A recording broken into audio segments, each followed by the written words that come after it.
looks Maybe like I'll you keep have it. something on one ear. Yeah, I'll turn it off. Yeah, That means you can see my banjo in the background. yeah, Oh, love it. Are you going to strum us a tune? no, That's no. disappointing. Precious.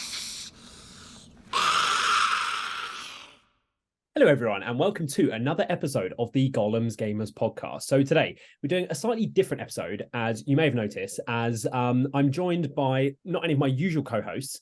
If you regularly attend any GBHL events, then you may recognize these two who are joining me. But for any potential maybe international listeners or anyone who's not too familiar with the GBHL, I'm joined by probably the two best players in the league at the moment, as they sit at the first and second spot in the league. It's David Farmer and Jake Rawson. So, gentlemen, welcome to the podcast. How are we doing this evening?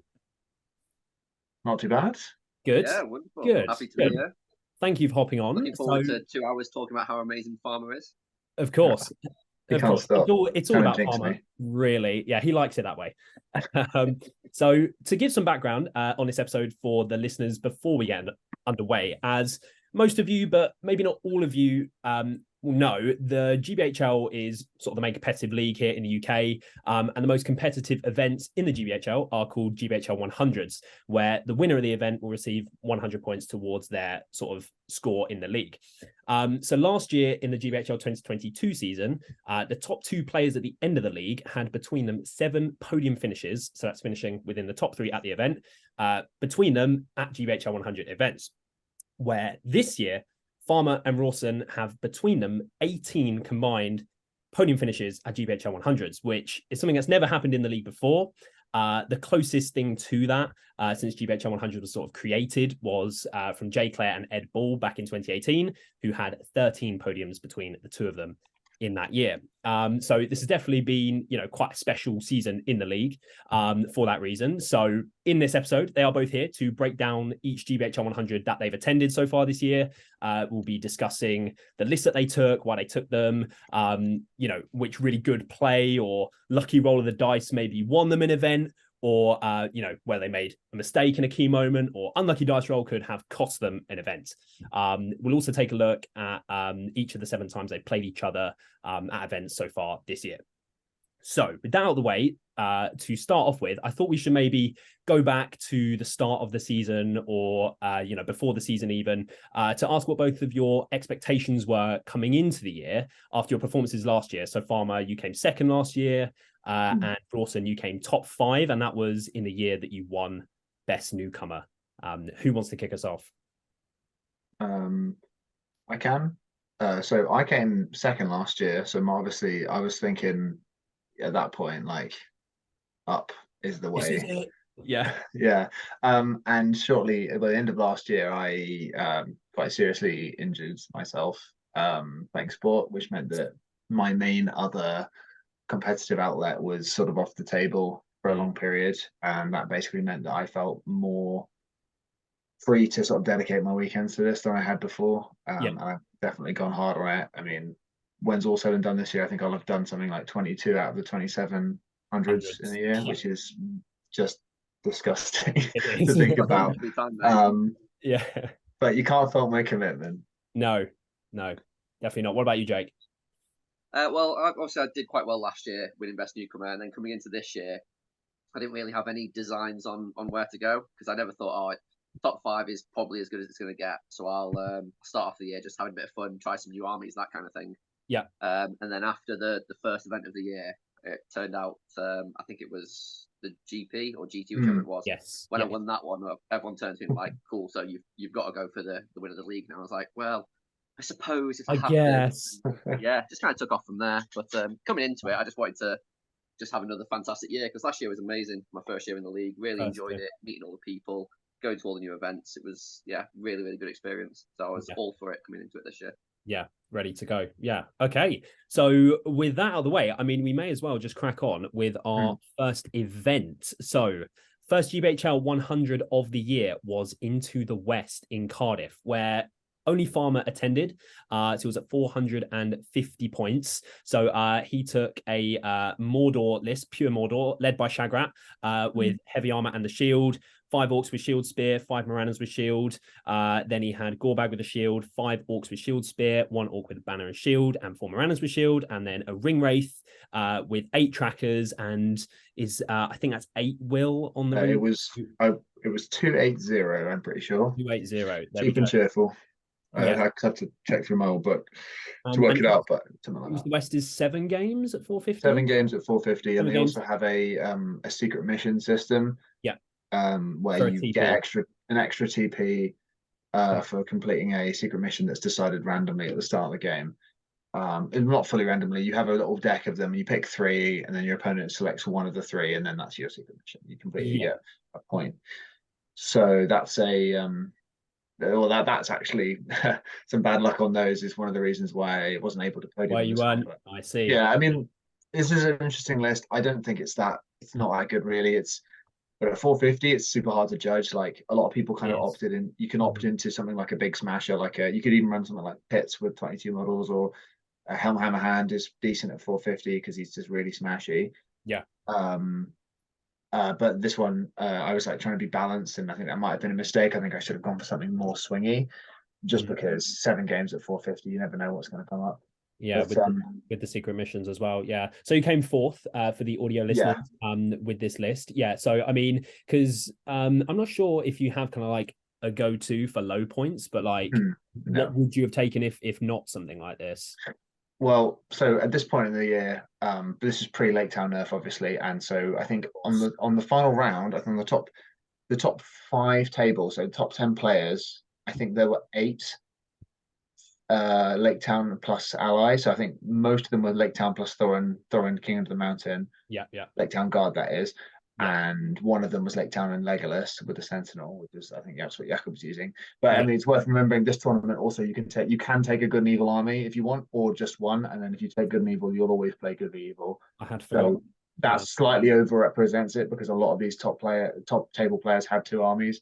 But I only took 1 because I generally prefer, if you have the option, I generally prefer to just use 1 list 7 times. I don't know. It's just a personal thing. But I found I was getting outnumbered. I think I was outnumbered in every single game except for 1 with this list, even though it's got 30 models at 450. 30, right. 30, yeah. Yeah. I mean, you've got Shagrat, some control with the magic, like things. I think it's decent. But the Shagrat and Gorbag are a good little double act. The problem is the back rank isn't that hard. It's it's regular. No. Yeah. Trackers are decent, but if you can't use the army bonus, you miss out on a lot. The same sort of thing that Witch King Sully can fall victim to once the numbs die. It's like, that can be a big problem. There's no +1 to wound or nothing. You can get a lot of axes in there and stuff, but it's not ideal. Basically what happened to me, I ended 5-1-1 in this one. 5 wins, 1 draw, 1 loss. So my draw was at Heirlooms. It was round 3 or 4. I came up against an AOL player, and he picked up the heirloom on his Goblin Shaman turn 2 across the board for my whole army. So I ended up with a 6-6 draw because I did everything. I killed his leader, I killed his banner, the standard. But the problem I had was I couldn't really stall the game because charging 2 goblins with a single orc, if you then don't win the fight, AOL is just going to kill you. And I was like, if I break, he's just going to win. I can't break essentially. So I had to basically say, I've got my secret mission. I can't really get a win because it's not like his Goblin Shaman is going to run away. He's got Fury. So I just had to take the L. Well, not the L. Take the D there. How many models did AOL have at 450 roughly? I think because we had 3 heroes. I think it was something like mid to high 30s. It was like 36 maybe. Not that bad for you then. Yeah. No, I wasn't massively outnumbered, and he had to deploy. So it was a mixed bag because he had to go first, and I basically was able to jump his banner by using might to be like, "Hello there," we jump on behind him. Yeah. So it was what it was, and then once he was broken, it was just a matter of time. But yeah.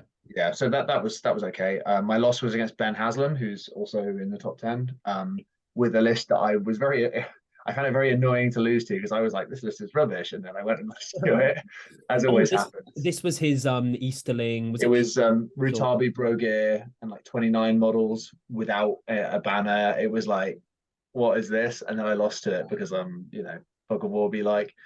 And that was unfortunate as well, because if I had, basically, I got Shagrat onto Brogear. It was fog of war, so obviously he's protecting Brogear. I'm trying to kill Brogear. And I'm thinking, like, this is it. I'm going to just smash him because Shagrat versus D5 infantry heroes. And then Shagrat whiffs. Brogear only takes a wound, doesn't die. And my secret mission was also to kill his wizard. So as a result of that, he then was able to block everything off, and I never managed to get another shot at Brogear. Was that game 7? No, that was it was game 5. It was the first game, day 2. Okay. I then bounced back by being hilariously lucky in the following game, which was capture control against Goblin Town, which with a list like this, the fact that I won it was just bonkers. Wow. The fact that I won it basically, I had an regular orc shielding on one of the objectives, standing directly on it for 4 turns, and every turn he rolled a 6 and repelled all the goblins. It was like surrounded by like 8 goblins. I was like, any one of those turns I don't roll a 6, it's absolutely over. But fortunately for me, one little orc that could save me the victim. I managed to retreat. That is pretty typical from that orc. I mean, I'm sure both do have a fair amount of situations where things like that happen, because a certain amount of luck is sometimes required, like the story like that there to, sometimes pull out these wins, Well, the really tragic thing in the final round of this one was I beat Dan Hawkins at Contest of Champions, but my secret mission was basically don't fail a spell with my wizard for the whole game. Right. And then the harder version of the mission was to involve never use more than 2 dice on any spell. And I'm using a ring wraith, so I'm like, well, cool, transfix is on a 3, that's pretty good. Yeah. And that one TP, so basically on the final turn of the game, my ring wraith double one to transfix with only 1 might, so I couldn't might it up. That is terrible. And yeah, I was 1 TP behind the guy in second place, and I had better BP diff. So if I hadn't double won that courage test, I would have come second. You'd have come so second. Not courage test, spell. Yeah. And I didn't need to cast it either, which is the sad part. No. Yeah. Wow. Okay. Yeah. That is quite terrible. Yeah. So Anyway, there you go.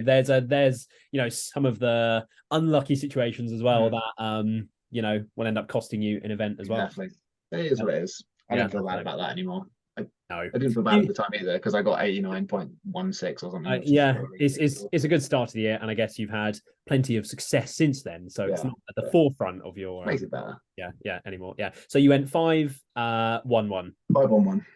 5-1-1 first event of the year, not bad. Shout out Matt King and the Firestorm Games crew. Yep. So yeah, it's a good start. Moving on, then we have the GP, which the first event that you both attended. This was one of World Champions events. Was this at 7th City, or was this? No, it was at Risley Park Hotel, which is a pretty cool venue. Pretty nifty. It was quite fun. You did Gondolin as well? No, Gondolin was in Yorkshire. Yeah, I thought they were the same place. Okay, so yeah, it was 600 points. So yeah, they both attended. For the audio listeners, so we have Rawson did end up coming first at that event, and we had Farmer coming second. So first and second spot by the two that we have here. They were both using different lists to what they may have usually used before. Like Rawson, did you use Azog's Hunters much in the previous year? No, so this was my first time playing an event. I'd had 1 practice game with it beforehand. Oh, I didn't know you'd only had 1 game. That is so I spent about 2 weeks trying to put together an elf list from Lothlorien that worked, because that was the only thing I played all of last year. Right. And I couldn't make it happen at 600, so I just turned to some of the guys and said, look, I need something brand new, something that works at low points. Yeah. What should I take? And the first response from everybody was just take Hunter Ox. Was that from Will by any chance? Will and several others, yeah. But I think he was trying to convince all of the 7th City crew to be like, just take Hunter Ox and you'll win the event. Like, it's an easy win. So, well, it's gone pretty well for you since then. So with Hunter Ox. So for the audio listeners, so Rawson was taking an Azog's Hunters and Azog's Legion alliance. So from the Azog's Hunters contingent, the leader is Narzug on his Warg, leading 10 Hunter Orcs with bow, 1 with the Warhorn and 1 Fell Warg. Then he's got Yazneg on Warg with the lance, 4 Hunter Orcs, 7 with bow and another Warg. Thimble on Warg with 10 Hunter Orcs, 1 Hunter Orc with a banner, and another Fell Warg. And then he's allied in from Azog's Legion, a Goblin Mercenary Captain, and 2 Goblin Mercs, which I believe is 42 models, because I've used this. I think. It's such a good list. This is so good. It's very impressive. It does everything really, really well. Yeah. So it's really easy to play as well. There's no techniques. There's no finicky plays that you need to make. It's just, I like it. I've got a load of really good models. Here they go. Yeah.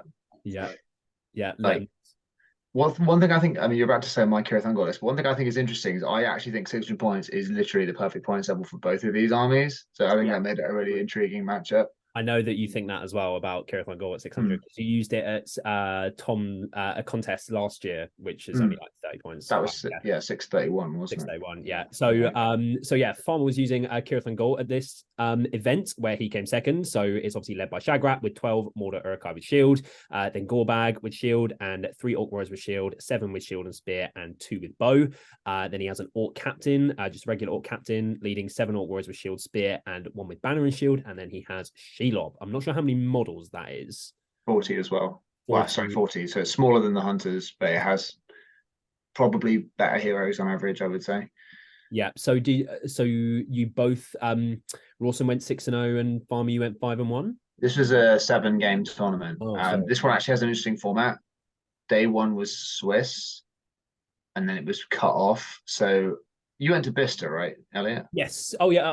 Bista basically just stole the rules pack from this one. I would see. Say. I know exactly how it works then. Yeah. Okay. Yeah. So there was a Swiss ranked tournament day 1, and then the top 8 players were put into a knockout bracket, seeded based on how they finished, and then everything below that was there was like pods of 16 that had a little mini Swiss tournament. Each one of them had a mini Swiss tournament day 2.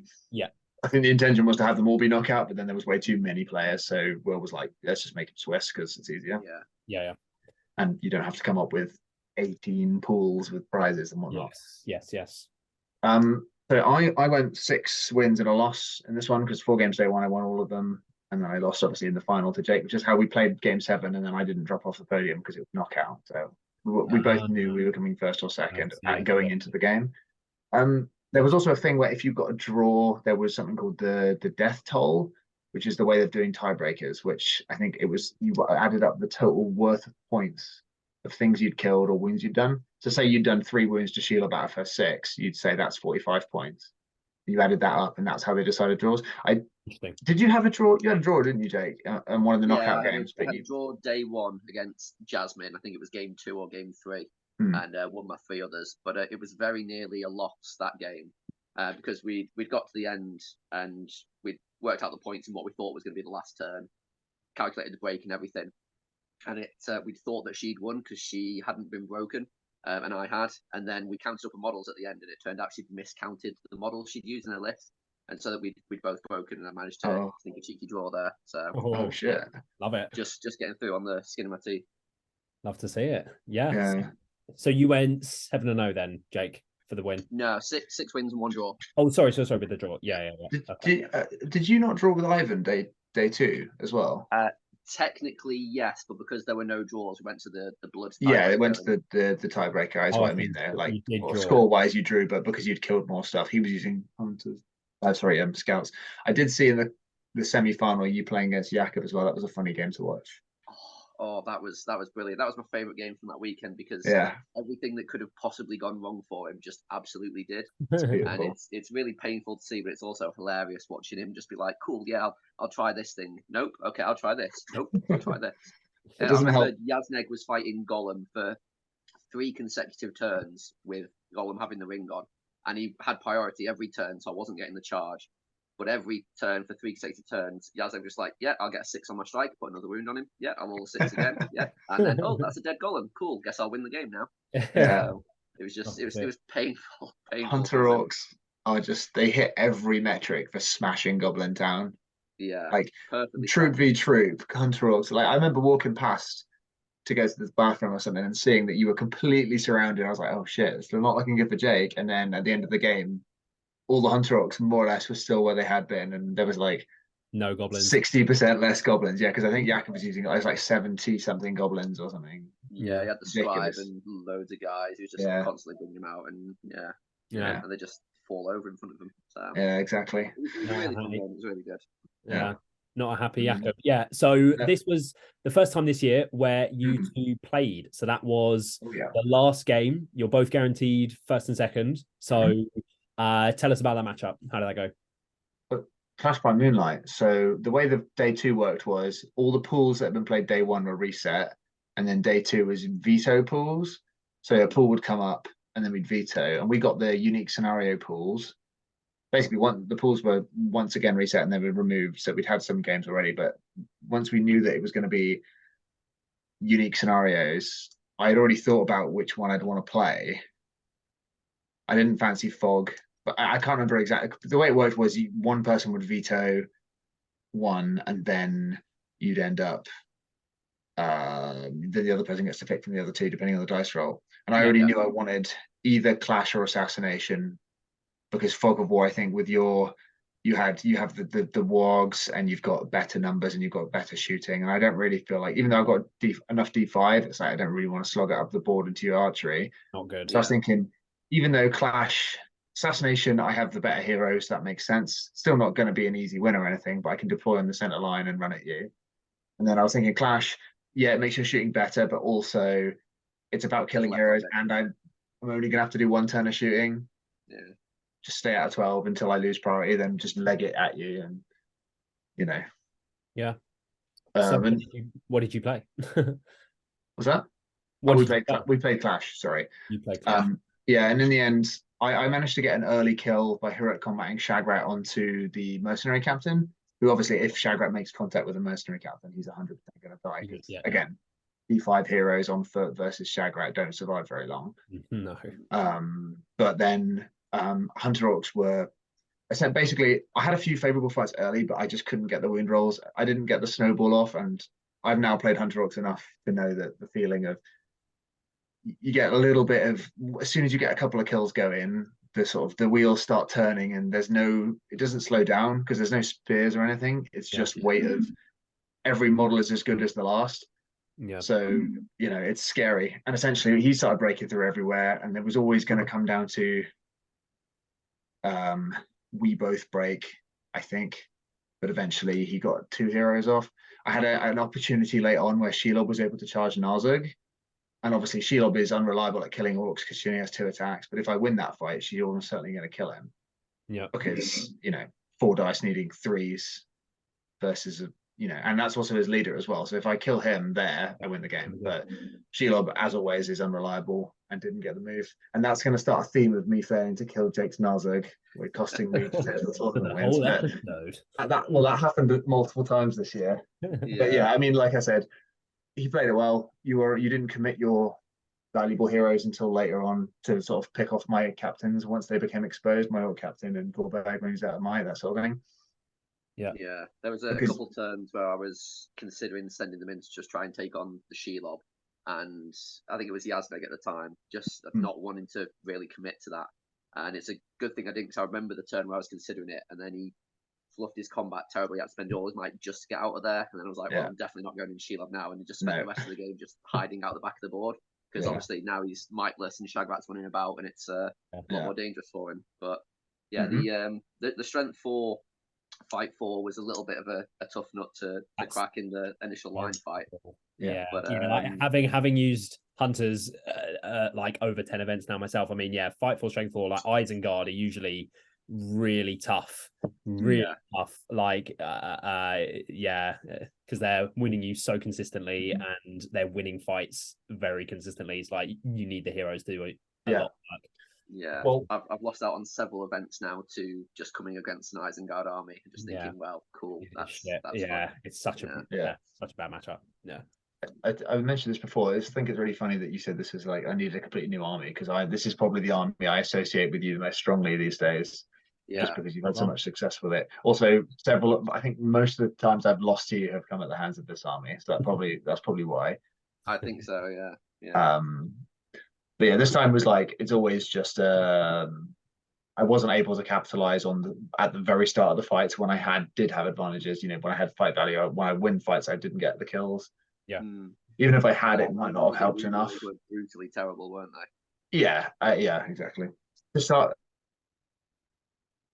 I mean, and then I did everything I could really. Got a lead, but the hunters just did what they do best, and I wasn't able to get a counter punch on one of your heroes, and that lost me again because I think you killed 2 heroes. We both broke in the end, and I remember working it out. Turn, I managed to get the combat off with Thimble to take out your captain.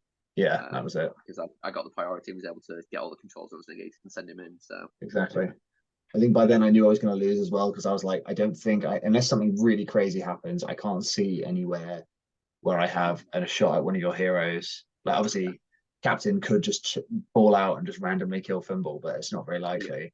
And I didn't have a shot elsewhere. I'd had the shot the previous turn with Shelob, and then it was like I was like, even if everything goes my way, and we draw, you're going to win on the kill tally. So I was like, kind of like, shit. Oh well. Yeah. So yeah, that was fun. It was the first time we played, not just this year, but ever. So Yeah, that was the first time you'd ever played. Okay, I believe so. Yeah. You go. I mean, it was only Jake's like, 600 or something. I don't know what. Yeah, because wasn't it Imps last year was your first 100 podium, Jake? No, I podiumed at Gates of Gondolin earlier in the year. Came third, and then Imps was my second podium, and then You totally did. I was at Gates of Gondolin last year. Yeah, I totally forgot that. Yes, and then Imps, and then you won Unnumbered Tiers. Yeah, That was your first win. Yeah, gotcha. I think I went to 500s last year, something like that. So not many. Yeah. Okay. So that was the GP first 100 that they both attended this year. Moving on, we have the Grey Havens, which was at 707 points in Preston, which I was totally there. And only Farmer attended this event.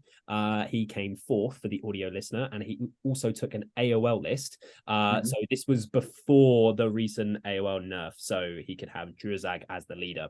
So very quickly, he took Druazag leading 5 goblins with bow, 5 with spear, 1 prowler.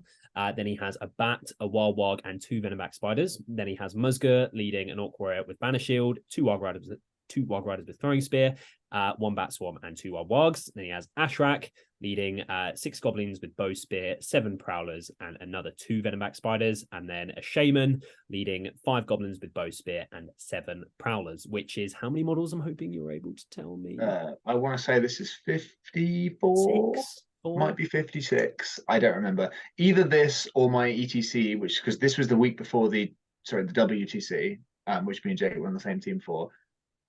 Which I also used an 800-point version of this list where I had 54 models. I think this was 56. I think it had slightly more models. This is 52. Is it? Oh, 52 and 54 it must have been then. There you go. Yeah. 707 points. Yeah. And this was, so it was 2 days, 6 games. There was nothing, it wasn't veto, or was it? No, it was genuinely. The only thing about this is that Charles declares the order of the pools if they're going to class it. I don't remember the order, but I think he starts with Maelstrom and then works towards the more stable pools, which I think is a good way of doing it. Start with the crazy ones and then work your way towards the ones where everyone can agree that they're the good ones. Yes. Yeah. So 4th place for you at this one. Obviously, you came second at the last event. And you are currently in the lead in the quote unquote race between you two. Because obviously Rawson has only been to one event. He done one event. He did win it. But it was quite a race at this point. It was more of a domination by far. A slow build up. Yeah. Preston, how did this one go for you then, Farmer? Why didn't you get the dub? What happened? Oh, I mean, there were 2 really notable moments in this one for me. Well, the first one was I Giga Chatted Ash, which you definitely saw, because I forgot about that. Opted to pick up the heirloom. We both had one covered. He was about to break me. I'd been a bit unlucky not to break him, and I was like, what if I just try and pick it up? So I did, and I rolled the 6. I totally forgot about that. I had a plan to get his one as well. Like, even if he'd picked up with an orc, I had a spider who was in range of who I could make invisible and then send him through, get through and charge with enraged. Like, that was definitely possible. And we discussed it afterwards, and he hadn't seen what I'd planned, so I would have been able to do it, but I didn't need to because I rolled a fucking 6. Yeah, I totally saw that dice roll. Like, so the board, like, they were both just like stood off on like opposite corners, almost like just sort of whole armies, almost sort of looking at each other. And then it'd been like that for quite some time. I finished my game early, so it was like that for maybe half an hour left on the round or an hour left, and then at like 20 minutes left or something, I just see Farmer roll a dice, and Ash just goes, no. I made the play. The thing was, I had a backup plan. We had another turn. It was just I didn't think I was going to break him, and I was almost certainly going to break. So I was like, well, I need to do something. That was an interesting game as well, because it turned out Ash didn't realize that Wild Riders can pick up banners, because he spent a load of resources to try and assassinate my banner on one corner where I had a Wild Rider in contact with it. So he spent might to come on with the Witch King and Cardish in that corner, killed it. I was like, cool, the Wild Rider will pick it up. And he was like, can you? I was like, yeah. It's infantry. You probably should have checked that before doing all that, but, good job. That was pretty funny. And then the next turn, I was able to get a Prowler in contact, so I just sort of passed the banner along my line. Yeah, that game was tough because I rolled really badly on my deployment, as is tradition with males. Of course. But I mean, this list is a bit shit, I think. To be honest, it's got too many spiders, too many prowlers. I definitely would build this if I could still build it in this way, i.e. goblin spam, I would build it different, get more models. The versions of the list that I saw at the WTC were very inspiring for the way I would then build this list going forward, which is to say, number spam is goated. You only need 1 or 2 bat swarms. You only need 2 or 3 spiders. Yeah. You don't need Ashrak, that kind of vibe. Whereas now it's a bit different because obviously the building is different. But but I think like you have the option to take Ashrak and you get the minimax spiders, and you're like, yes, let's include this, but like you still get incredibly good value out of just enraging one. It's still insane. So the only other thing, the controversial thing that happened this tournament was in game 5, my one versus Jakob, we were playing Lords of Battle, and Charles called a hard dice down in the middle of a combat phase at a point when I was in the lead. And I had been playing with the assumption that there wasn't going to be a hard dice down. So I'd spent longer than I normally would, because when you get given a last turn, you're like, cool, there's no rush. Yeah. So we had a sort of leisurely shooting phase, probably too leisurely. We've been, dragging our feet a bit, working out the best possible answers to things because we thought we had time. And then halfway through a combat phase, before he's even done his Guahir combat, it's like dice down. I was like, whoa. Did neither of you know it was going to be a dice down? No, he hadn't. It was probably in the rules pack, but the problem with Charles's rules packs is they're all identical. He starts from the same basis and then modifies them very slightly, which makes them. Basically, these days when I see one of his rules packs, I just find the points level, find the scenarios, and then that's what I read. Which is obviously that's an error. I shouldn't do that, but I hadn't realized he was about to try and enforce a hard dice down. If I was like. If I were a TO and I was about to do a dice down, I would definitely let players know that is about to happen. It would be like, that's time, 5 minutes till dice down or something. But this was the first time it came out. And so I basically insisted that we play the rest of the phase and then ended up losing as a result, because I had a enraged spider trapping Guahira into a thing. Basically, it was he had no might. He'd called a combat out of desperation. He wanted to kill my spider and a bat swarm. And obviously, if I win that fight, I'm just going to splat Guahira because 8 dice re-rolling, strength 7. I'm definitely doing wounds and getting points. But he rolled a 6, killed the spider, come out on a bat swarm, and I lost the game off of it, 3-0, I think, just because he got more kills. It was a very cagey game because he had blinding light. He was using Lake Town Super Friends with Guahira and Kurdan. No, it would have been Guahir and Galadriel, I think. That is the side of Dave Farmer, ladies and gentlemen, that you may not always hear, that he willingly always allowed his opponent to win the game. It was at the point when I made the choice, it was take a definite 3-0 for me or play out the turn, and I was still in a fairly favourable position. You could argue that's a favourable combat, but the Guahir only has 3 dice with no might. They fluff all the time. It very easily could have gone my way, and then it wouldn't have even. But I was thinking to myself, how would I feel if someone did that to me, especially someone that I know and get on with, like Jakob? It's nah, it's not worth it. And that, it's not like that was game 6 either. That was game 5. So all that would have got me was a game of domination against Dan Entwistle, Harad. So the main problem I had in this game was the fact that in the final game, my shooting was, I was against a guy playing pits at domination, and my shooting was so disgusting. It was not even a game at all. When AOL rolls well against D4, it's it was just not a game, not in the slightest. Shooting, So I just absolutely wrecked him, and because I was feeling kind of bad for him, I didn't properly twist the knife and get a 12-0. And then as a result, I ended up finishing 4th, even though I totally could have come 2nd. So there you go. You would have come 2nd had you got. I was too nice this tournament, basically. Is the short version. Wow. But I don't regret doing that either, because it wasn't a fun game for the guy. And that is a something story. Yeah, you do not him. Actually, I think it would have been 3rd. I think because I think Dan and I would have had the same. Dan, who came 2nd, sorry, would have had the same VP diff, but Dan had more VP scored. So it was only for 3rd or 4th, and I also would have denied John Partridge's first GBHL 100 podium if I'd done that. So I don't regret that either. No, there we go. Yeah, shout any heroics. He was actually the last guest on our podcast. Go check them. He's a lovely guy. Out if you haven't seen it. And he deserved it. Yeah. So there we go. Okay, so that was Preston, 707 points. Farmer's second 100 of the year. a fourth place. We move on to the Gates of Gondolin, 800 points of MESBG goodness, where once again we have Dave Farmer and Jake Rawson coming first and second respectively. Oh, we're too good. At the event, apparently so. And it's only the third 400 of the year, or maybe there was another one somewhere that you didn't go to in Ireland or something? There were a couple more that neither of us went to. The GT was before this, as was Fellwinter as well. Fellwinter was the first. I remember seeing that. Yeah. So, so for the audio listeners, I'll run through both of their lists very briefly. So, Farmer did actually win this event by taking Witch King Suladan Cheese for the first time this year. So it's led by the Witch King with the Crown and Horse.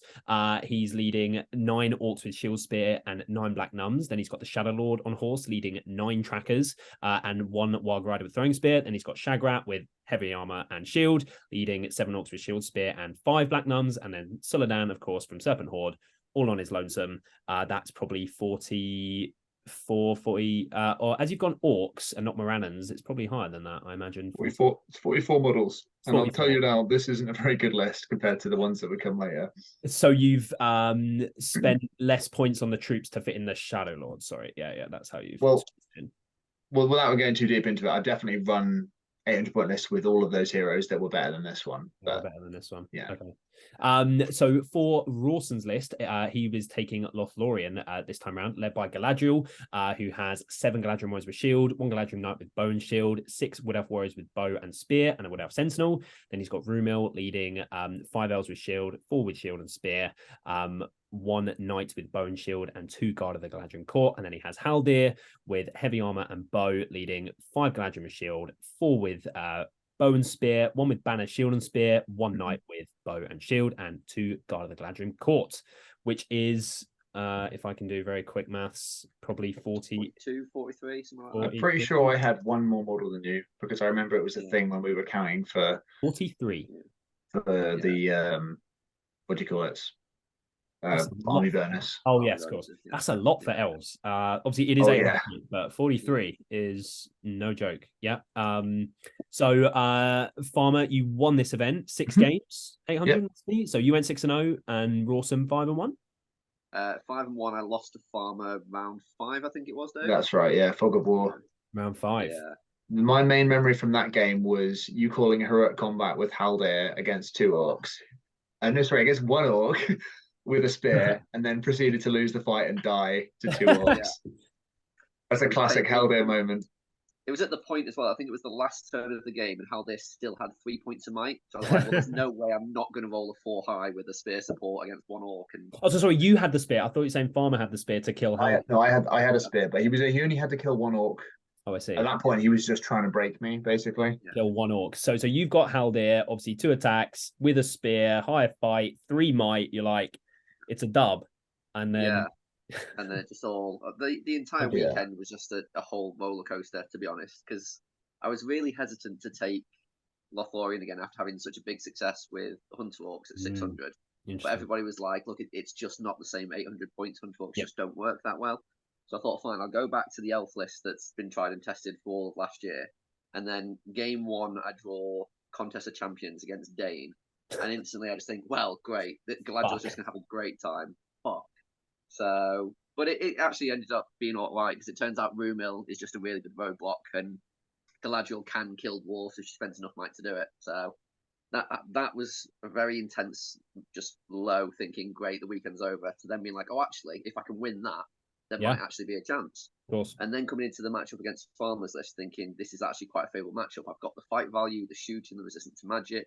This might be all right, and then just to being snapped away like that, it made me disillusioned with elves for about 4 months after this. I then didn't pick them up again because I was so frustrated.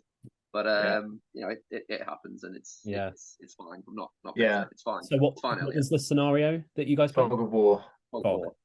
Yeah. So this was the one game this tournament where the Shadow Lord actually, the anti-shooting actually mattered, but anyway, because I had to walk up the board several turns, it meant I didn't have to waste marches. I was able to just be like, I'm going to take my time, spending the will on the Shadow Lord, just making sure everything's within 6. And there was 1 or 2 turns, I think, where I had one of my models at the back was slightly out, and you were like, aha, everything shoot at him within the ways. Which is like, point taken, make sure everything's within 6. Yeah. It's one of the stupid ways about how Blinding Light and All the Darkness works.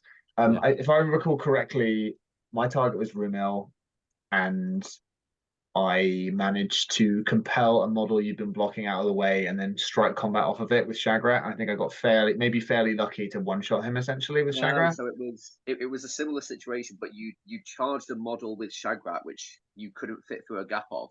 So I was there with Rumel, like, oh, it's fine, Shagrat can't make it through. Oh yeah, and then you compelled Rumel to countercharge. That's right. I couldn't roll any resistance to save my life, and so he went in, and then Shagrat's like, cool, well, now I have charged, I'll strike. Rumel goes down. Oh yeah, because obviously and because you were compelled, you couldn't defend. That was it. Yeah. And you can't do your Swift parry either. No, so annoying. And then obviously, the resistance magic that game did nothing, but just terrible rolls. Yeah, well, that's when I was like, actually having just 2 casters means you can sort of power through resistance to magic. Yeah. So that was game 5. I beat Jake. I don't remember the score. I think it was probably like 6-0 or 9-3 or something like that. Yeah. Because in the end, Haldir dying right at the end meant that you gave away some points because you didn't keep him alive. Yeah. It might have gone. I think it might have gone from like a 6-3 to a 6-0 or something like that. Yeah.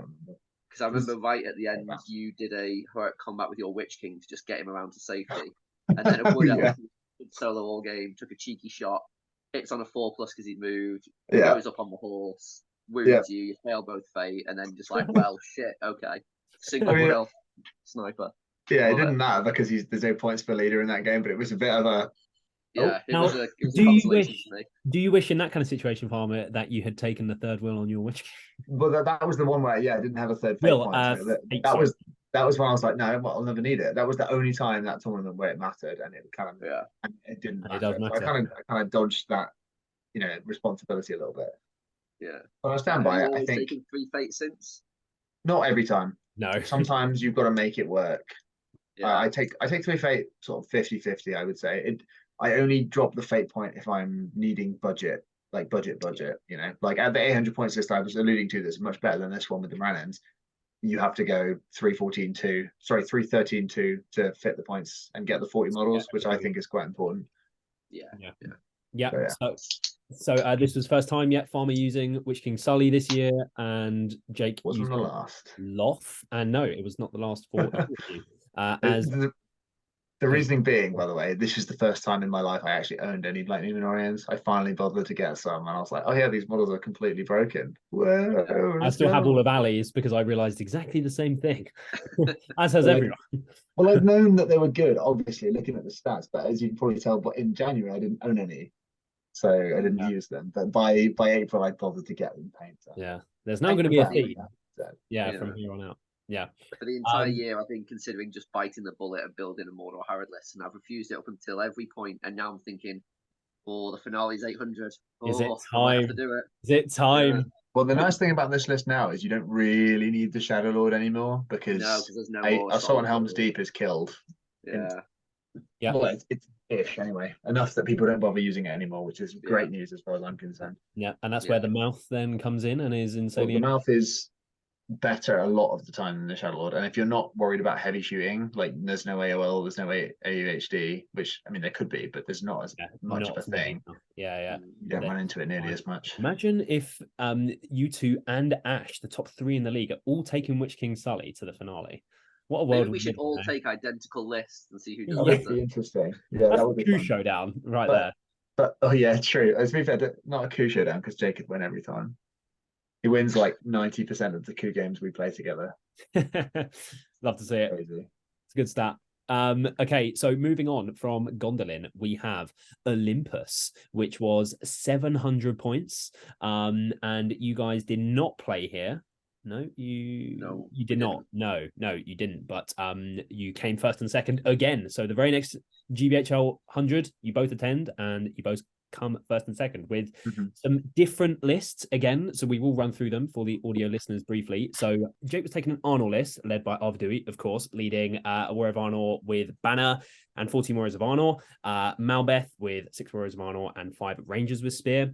A captain leading 5 Warriors of Arnor and 5 Rangers with Spear. And then another captain leading 6 Warriors of Arnor, 2 Rangers with Spear, 2 normal Rangers, and a Hobbit Archer with Warhorn. Love to see it. Thank you, Warhorn. Love to see it. And then in Farmer's list, where he came second, it has allied in Boromir on horse from the Fellowship, and then he has a Shire contingent, which has Merry on pony with shield, 2 Hobbit militia, and 13 Hobbit archers. He has Holfoot Brace Girdle. Okay. Leading 4 Hobbit militia and 8 Hobbit sheriffs, and then Farmer Maggot leading 8 Hobbit militia, and then he has the 3 dogs as well. And the dogs. Yeah, I was looking for them on the Lonely Night. I was like, why aren't they there? But are they already included? They're included. Yeah, it says 11 out of 12. They're in the profile. Yeah. And then he has a Lothlorien contingent led by Galadriel, 1 Galadriel warrior with banner, shield, and spear, 2 guard of the Galadriel court, 5 wood elves with spear. Another 4 with spear and throwing daggers, and 1 wood elf sentinel. So didn't have throwing daggers. That would have been bows. Maybe I've put that on incorrectly. Yeah, you have. Also, do you have our evil list for this? Because this was a 2-list event. I do have them on the following slide. Okay. Sorry, my friend. So, but I had totally forgot that. So it is good v evil. So, you guys didn't play this event, but do you want to maybe start by talking about your good lists while they're on here? So, Jake, this was your first time running Arnor this year. This was my first time running Arnor, and I remember distinctly it being half painted with the nice new green paint job that I did, and the terrible old red and bronze that I picked them up in, because I just didn't have time to finish them. Yeah. But it was just so much fun. It's probably the best list I've ever played at 700, because it's so many models, it's got so much shooting, and the troops are just really, really good value. And with the meta at the time, there was a lot of spellcasters around. Just not having someone that's really worth casting on just really, really makes those big casting heroes just essentially worthless. So it was really, really good. But the entire weekend, like this has gone on record several times as my favorite event of the entire year, because the tables were fantastic, the host was awesome, everybody there that I played, we had a fantastic time. It was just really, really good 100-pointer, and I think it was because it was just so small. It was like 30 people or something. Farmer, was it? Less than that. I think it was 19 plus the TO. Oh, yeah. This was the Shark Tank event where Olympus, Adam podiumed. He came 3rd. Yeah, yeah. It was just really nice having just a small, like, sort of close-knit event, which apparently is what it used to be like back in the day 10 years ago. Yeah, it reminded me a lot of that. Yeah. What I want to know is, actually, this is a funny one as well, because one of the rooms, the table 1 was in a separate room. It was the only so Jake spent the entire tournament, I think, all but one game in a first game, in a separate room at the top of the stairs. Nice. It's funny. I barely saw you this event because of that. It's funny. Harry Potter vibes. Yeah. So and then Farmer, you have taken a good list. So have you ran something fairly sort of similar to this recently at the Scottish event where you had like Boromir and like Lake Town and Galadriel, didn't you? No. Sort of thing. Okay. No, the Scottish event, similar vibes, I suppose, but it was it's like Thorin. We'll come to this later, but it was Thorin, Gandalf, Captain, and Legolas. Thinking of a event, but yes. So I have run something like this in Scotland before, but that was in a previous year. That was at Stirling 2 years ago. I ran this list basically, but with Aragorn and slightly upgrades and stuff. Okay. Honestly, I like the list. I think hobbits are just bad, but in a fun way, and they have some strengths. Courage is pretty good. Numbers are pretty good. They're a challenge to play with, but you can. The reason I felt comfortable running Galadriel here, by the way, was because there was a weird veto system in place. So for every round, they had custom pools. The final round was always going to be Lords of Battle, but every round they had custom pools. You'd have to roll off to see which side you were using, and then if you didn't get to pick your side, you got to veto second or whatever for the 3 scenarios. And so because of a veto contest, you can be like, right, well, Galadriel will be my leader. There's no worry about getting contest. That's quite good. Personally, unlike Jake, I don't have as much faith in Galadriel that comes. My personal, he seems to back her all the way. She's awesome. So this is Galadriel. A 56 model list. This one, decent bow shooting. Yeah. It's a fun list to use. And my favorite thing about it is barely any of it is above D3. Like Boromir is D5 because I don't have the shield. Merry is D5. And then the banner is D6. Yeah. And then the Galadriel court are D5 as well. And then Boromir's horse is D4. And other than that, everything else is D3.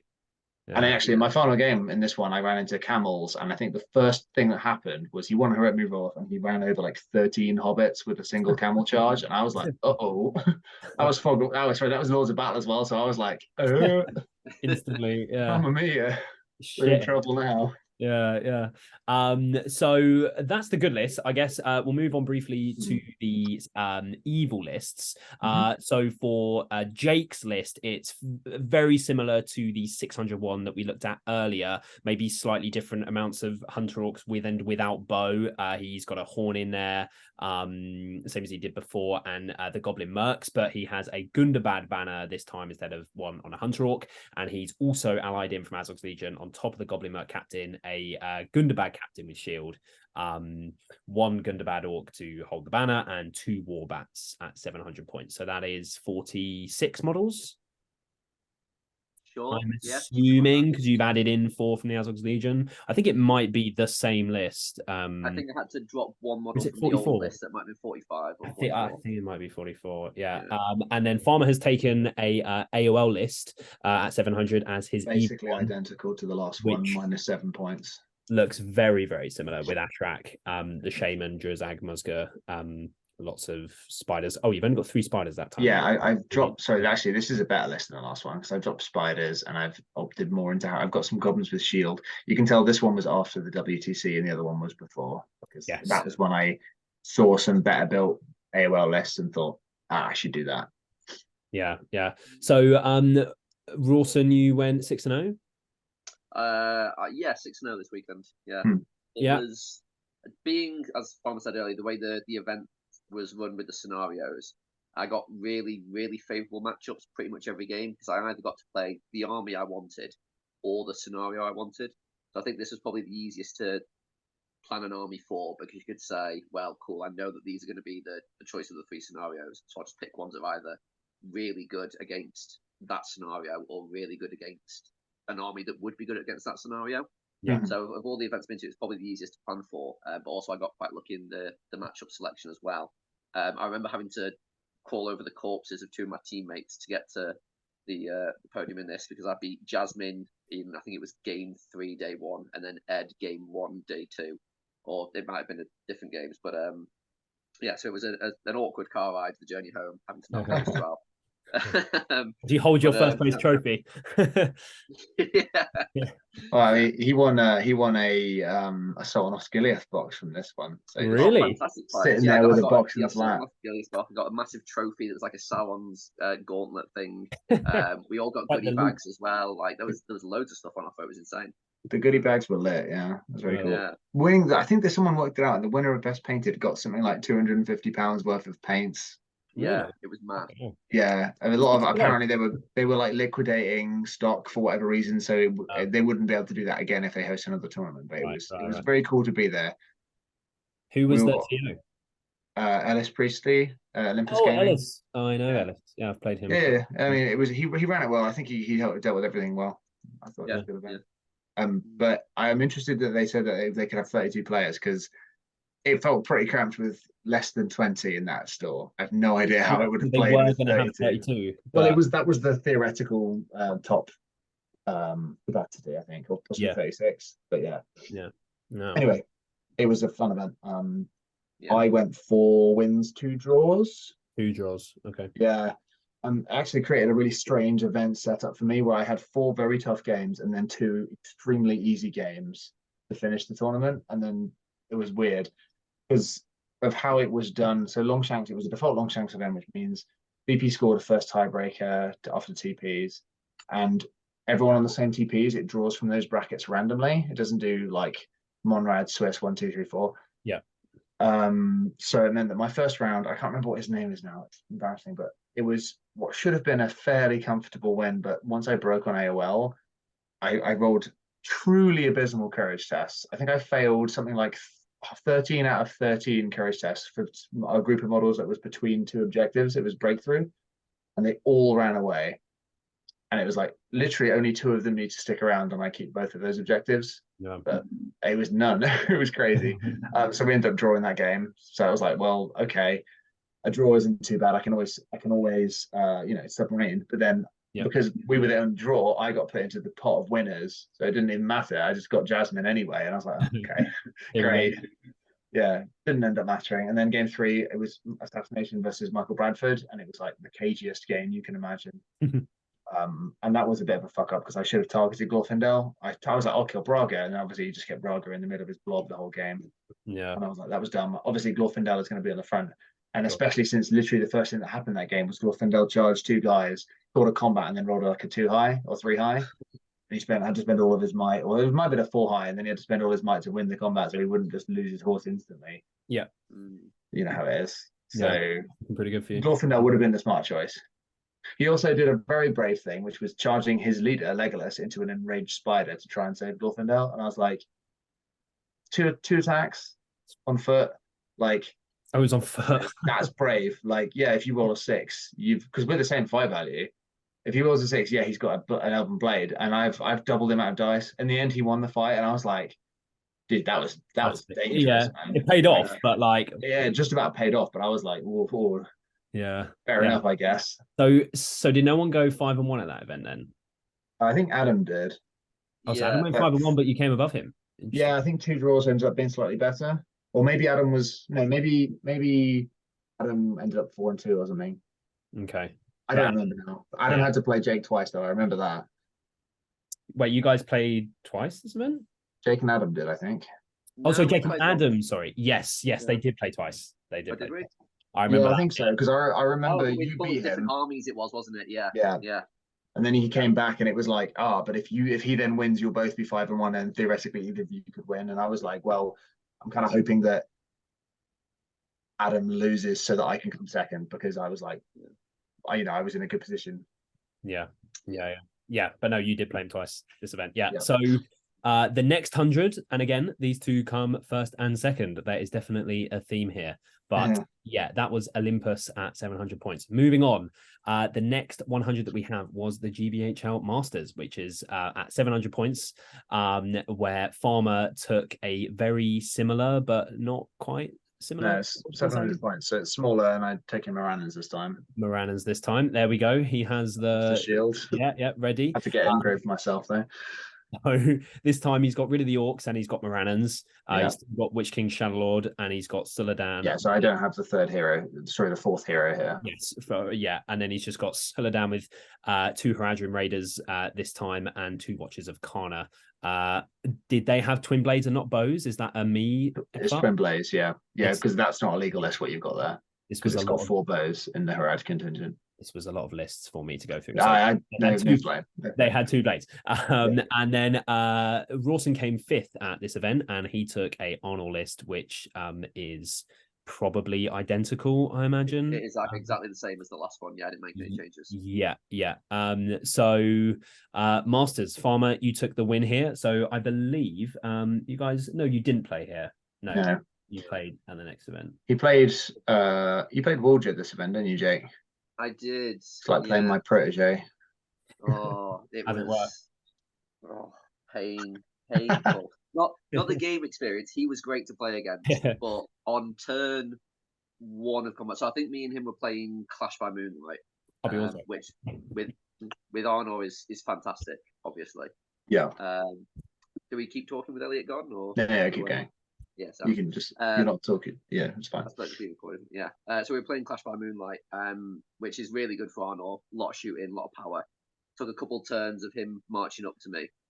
And then on that second turn of shooting, I misplaced Malbeth, and I'd left him within 6 inches of his back line of spears, which we had a Cardouche on. So turn after turn, every turn for that, he won priority, transfixed Malbeth, and then flame bursts him. And it's just then Arno is no longer as good when they don't have Malbeth running around and don't have the saves. That was the first time I'd been really annoyed with myself at a stupid decision at a tournament, because really it's something that I shouldn't have done and I should have measured for. But I think looking back, I got a bit cocky. I was like, I've killed a quarter of his army. Well, the Lions will fight now and it'll be great. And then it just all sort of fell apart. Moran in Strength 4 is really, really good. So. Talking about your game with Ash. Yeah, he just broke it down. This was an interesting format. Again, this is another knockout format. I've realized this year with the sort of knockout formats, I've actually got a very good record. Yeah. This one was a group stage for it was 16 invite only players because it's the Masters. Yep. 16 players invited, top 2 from each group. So you play a round robin day 1, top 2 from each group qualify for the top 8, and then you play knockout based on how you did. I got 3 wins day 1. And then day 2 I played Jamie Wiggins, world champion, and then Ali in a rematch in the final. And I will say I got quite lucky this tournament in the sense that I didn't get any actually bad matchups. My first round was contest versus Isildur, which could be bad, but James, I think it was Goebel. Yeah, I handled him pretty handily. His Isildur. He loves that. He loves being handled. Well, his Isildur couldn't roll resist tests, even with resisting the magic, which is very good of him. And then the one turn he did, I then shot my tracker into combat and then instantly iced his horse, which was like, love that. Yeah, absolutely cheeky. Yeah, so that was a 12-0. So like he didn't really do a whole lot wrong. I think I just got the rub of the green, and my list was built better than his in the sense that double casters at contest is always hard to play against. Yeah. And then heirlooms. I was against Tom. I got the better deployment in the maelstrom, and then was able to cover more of the heirlooms. And then I happened to pick it up on one of the ones I had covered, and at that point it was basically just GG. There's no way for him to win that. He's using AOL, and I was just like, well, I've got it on a guy nowhere near any of the action with like a bunch of dudes hanging out just in case he runs away or something. There's no chance really. Game 3 was Ali capturing control. That one was probably my closest game of the weekend, I think. But I beat him because I was able to compel Dane and just absolutely smash him with all my guys, just pile on a load of Brennans, Siladan, Witch King, and just chuck dice at him until he fell down. Was that when he started using Old Dane, or was that? No, he was using his. This was Thror, Dane, and I think it might have been Thorin, like young Dane on Pig. It was. He only had 32 models, and he didn't have a banner. Which when I rematched him in Game 6, it was Destroy the Supplies, and I was like, cool. I've got double casters, 8 more models, and a banner. So I was like, I've already won, basically. I felt like very, very comfortable going to that game. I was like, I have to do something colossally stupid to lose this. And I broke, but like I was able to send the Witch King and both my raiders off at his things, and he only had one guy on each of them because he can't afford to leave multiple models back because he's already got 8 less models than me. And my line is the same fight as his. So even in a fair fight, I'm still, even though I need 6s to wound him, I'm still coming out on top everywhere just because I can just throw Siladan in and all that stuff. It wasn't a good matchup for him at all. I was pretty pleased. Game 4 against Wiggins, I pulled off a cheeky little move which is one I've come to use quite a lot. Where I free up one of my casters by black darting with the other caster because they tag him with one model. Which is one reason why having double Wraith sort of. I guess Cardish can do it as well, but I think Wraiths are better because they can power it through with Might, and Black Dart is a stronger spell. Like my Shadow Lord, Witch King gets tagged by Wiggins is like an Easterling. The thing is, it was Clash by Moonlight, and a draw sent me through because I was higher seeded. So I was like, well, I'll just sit back here in a favourable position. Tracker's picking away. You can walk at me. And then basically he drummed up the field. His big mistake was Rutabi was at the front as well because I was able to just shoot her with everything. And then eventually he tagged the Witch King with a model. I then black darted it out, compelled Rutabi, who had no will left at that point, and then surrounded and killed her. Once Rutabi is dead, it's like the game's over because even if he manages to get lucky and kill one of my 3 heroes, which I was never going to let happen, like a draw still sends me through. So so you were fine with that. Which game was that from? Was that Game 4? Game 4, the first game of day 2. So I think he learned that lesson a little bit too hard because I played him in Game 5, which was Divide and Conquer. Yeah. And he marched his entire army into the center with Rutabi right in the middle of his block.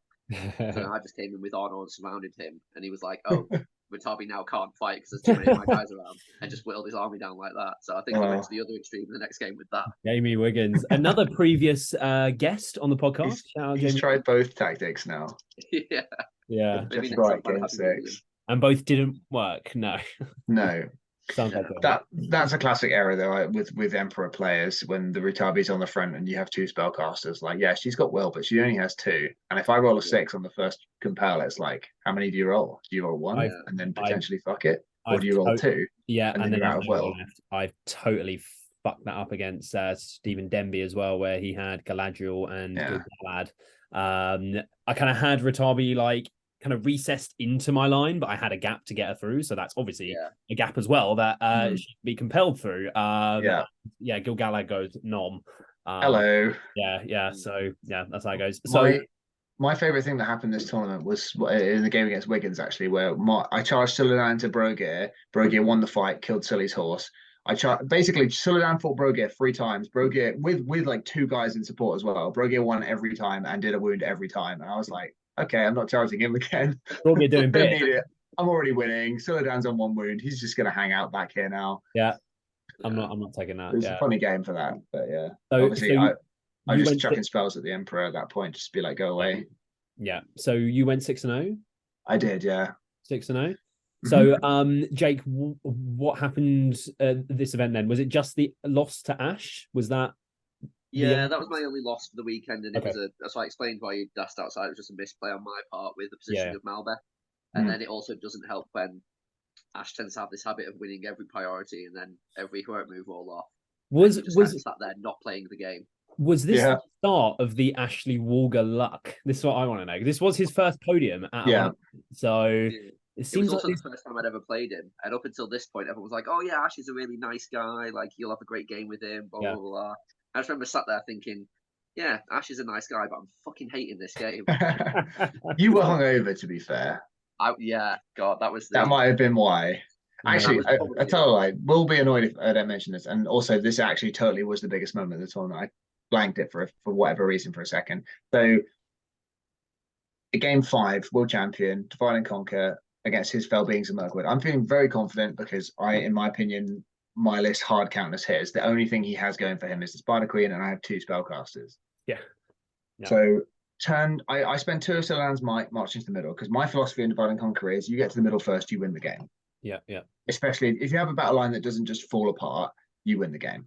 So, and you send a token force to each of the side ones. But if the bulk of your horse, if I got a Black Numenorian line backed up by Rannans with Soladan in the middle, his line of orcs backed up by orcs will never shift me, and I will always take that middle. So that was my logic. So I spent 2 of Solaran's might march up. Witch King sapped the Spider Queen's will, all of it gone.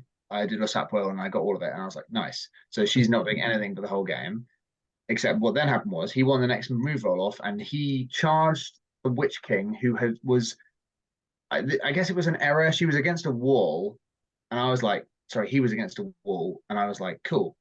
Can't be charged because it's a wall that was about the same height as the model, but because he's a cavalry model, it wasn't double the height of the model.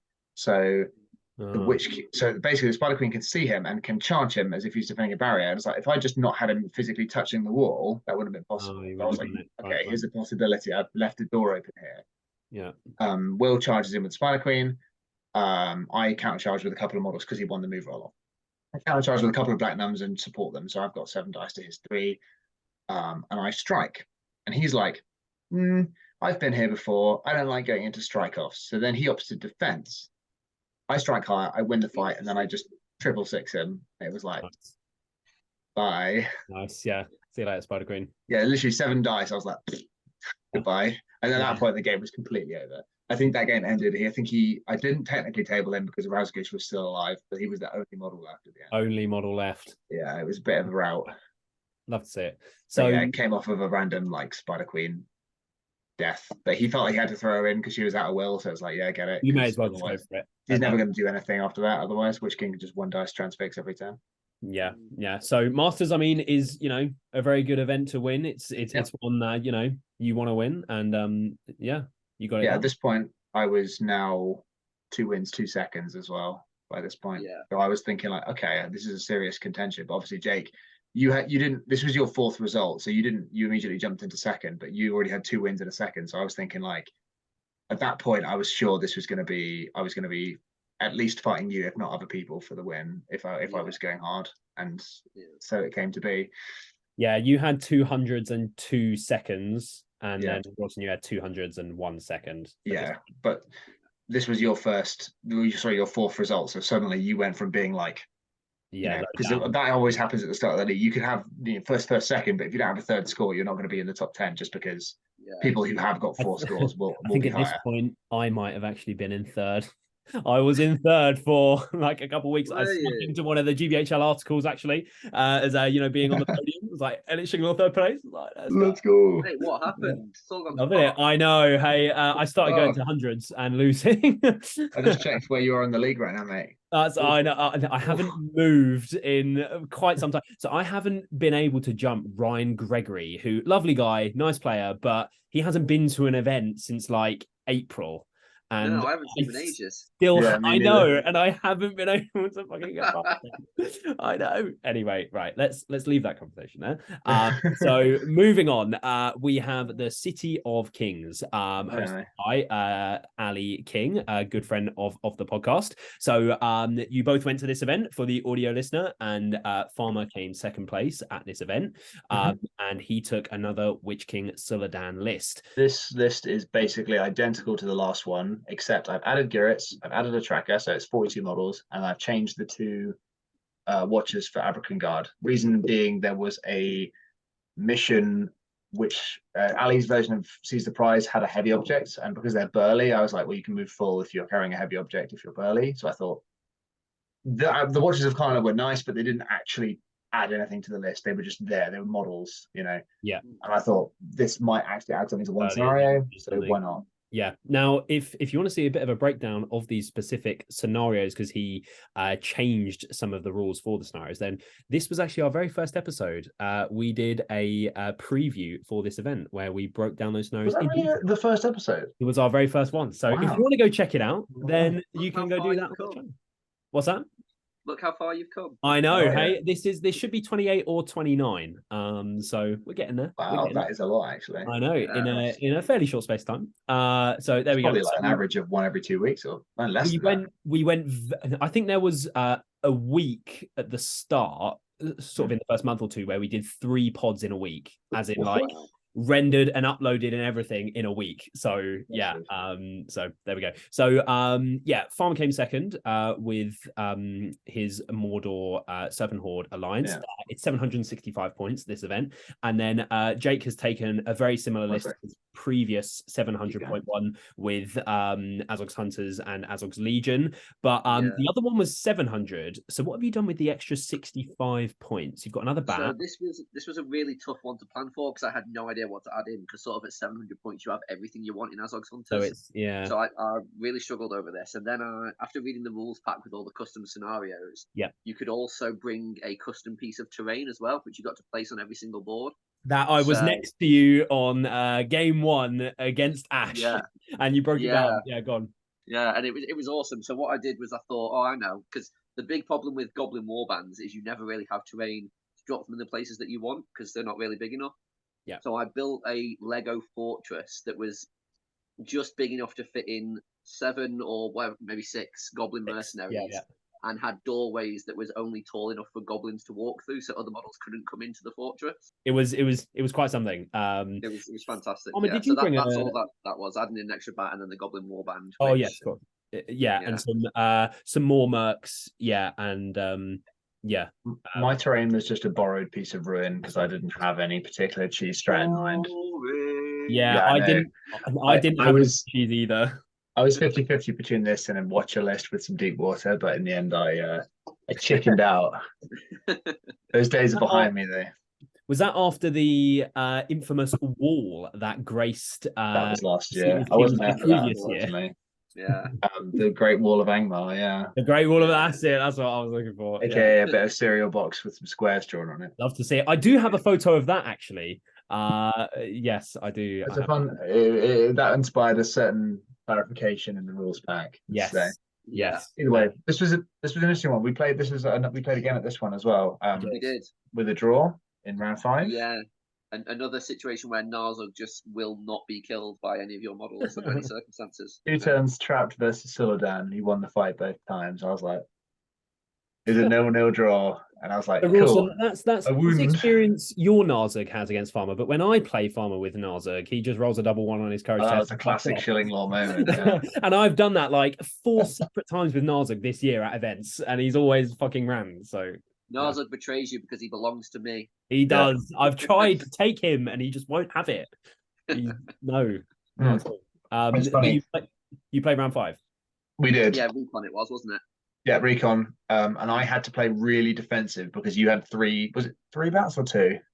I Three had bats. 3 bats, a couple And the of Merc wild Warband. wargs, and the Goblin Warband that could deploy on your board edge. Yeah. So I had to basically be like, you'd put your house, what was it, 6 inches from the board edge or whatever it was, 3 inches, I think it was allowed to be. And I had to be like, I've got to have a warband standing there because otherwise you're going to get models off the board for free. So Guritz's warband basically played backstop and ended up taking an annoyingly long time to actually kill all of the goblins. Yeah. Basically, because it took them such a long time, I didn't really have any shot at getting off the board. It was just trying to kill the leader. And I'm pretty sure this one I was literally 1 model away from breaking it. It was because I was prioritizing your bats. Yeah, and to be fair, looking back, it was really misplayed on my part because I thought it would be a better idea to split my wargs and my bats all over the field to try and keep you guessing. But in reality, you could then just use your 2 casters to pick one of them off and kill them. Exactly. And one at a time, I just bring them forward. All the fast moving bottles down the side and done it that way. Yeah. So like my big game-winning play was I compelled your Narzug, and you were like, I'm not going to do that. I'm not going to resist it because I'm going to save the world because you can't. You felt I couldn't get him far enough round the flank to charge him. But then what I ended up doing was putting him in the center of the line and then dismounting Suladan through a gap to trap him against Tomb Rennans. Yeah. And I was very proud of this play all the way up until I then didn't win the fight and didn't kill him. Classic. Which is peak. But you know what? Like, it was a good game. I think you put me on the back foot, but because I was playing defensive, I was never really in danger of losing, but I also was in danger of not winning. And actually, as a result of that draw, it meant that going into the final game, I wasn't able to beat Jakob. We played, and it was a matter of if I beat him, I get second, no matter what happens. And actually, if I had got that 1 wound on Narzug, the same result in the top table game would have resulted in a victory. So you did everything you needed to do to deny me a win, which was high value overall. At this point, especially, it feels quite high value. Yes. Yeah, it was really so, our hindsight is a lovely thing. Oh, yeah, no. It was a good game. I remember thinking, there's no way I'll play Jay because he's got to play Noxie's Bears at Contest of Champions. Oh. And then the next game, I'm like, Nox, what was that? So this was probably my favourite game of the year up until this point because of the huge blunder that Jake Knox played. And I'm going to embarrass him in front of everyone because otherwise he's not going to learn. Let's see. So I totally played Jake at this event as well. So with the Bears. To be fair, this might be after the game that you're about to speak about. So maybe he wasn't, at his best. Probably a bit kicking himself a bit. Yeah. So we drew Contest of Champions. I obviously had the list we discussed, the Huntsforks, with Narzug as the leader, which isn't great against 5/5 troops and big scary bears. But on deployment, he'd put his entire Beorning line just in one line and then left the 2 heroes as the man models as they've got to be on deployment behind the line. Oh no. And so at that point, I deployed my 3 warbands, saw that he'd done this, and then said, right, cool, well, here's my warband that's then going to come on. And then you just saw his face drop, and he's like, oh, you've got warbats. And I'm like, well, yeah, I gave you my army list here. He goes like, oh, okay, cool, it's fine. I'll just kill the bats. It's not a problem. Yeah. So turn 1, it comes to the inevitable heroic move roll off because he wants to turn into a bear as soon as possible. But the bears fly over, charge the models.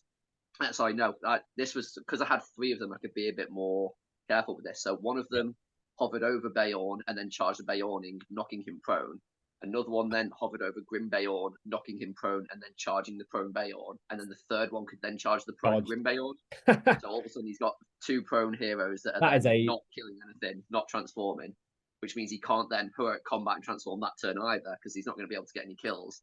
And then my other heroes just go, cool, here's 8 dead Beornings this turn, and the game is now about to end. So that is worse than I thought it was going to be. It was pretty peak. I was like, oh, excellent. Jake's going to get stalled by the bears at contest. And then there was only one Jake getting stalled by the bears, and it wasn't Rawson. No, that is like the best sort of matchup for the bats. Yeah. I mean, they love infantry heroes. They're just, more than anything. Oh, yeah. I was playing contest versus Chaya, and I was able to use Suladan as my hero of contest because of the way that the alternate worked, and he had to use Saruman. And Guahir spent the whole thing being compelled. Once he was out of will, it was like just a matter of time. So that was a fairly comfortable win, just because Saruman spent a lot of the game being way far back, too far to get any kills. In the end, he was able to get game 6 as well, and Oh, that was brutal. So much shooting from Lake Town. I'm glad Yeah, those it was. days are over. Yeah, I was gonna say like I didn't feel that because obviously contest, but like Yeah. you played him at Storm the Camp, right? Which is Yeah. definitely a worse matchup. I played Yeah, Michael Bradford at that event with the Lake Town friends, and yeah, I'm sort of glad that has gone now. That is quite ridiculous. Although everyone is now doing sort of the Battle of the Five Armies friends sort of thing. That seems to be the new sort of That's vintage. That was like trend at the beginning of this moment. edition. But it's, after the release of Armies of the Hobbit. That was like, oh yeah, this is pretty good. Yeah, it's had And a resurgence. Yeah, and also contest of that event, I might say, I really did like the way that Ali did it as well. So I played Emperor against Bjornings as well, and I think I had Ratabi do like 36 wounds on Bjornings or something. I think I killed like 18 or something because I'm blade wrathing Ratabi, so I wound them on 3s. I'm spending might to win fights if I fluff and heroic combat off of them because I get the might back. So I was just heroic combating around killing like 4 Bjornings a turn or something. Ali's scenarios are definitely the way the scenarios should be played. They were fantastic. It was really good. Please make these changes. Please, God. I think there were a couple that weren't as slam dunk as that. For me, I think Seize the Prize and Heirlooms both need more work. I don't think it's possible to rescue Heirlooms in its current form.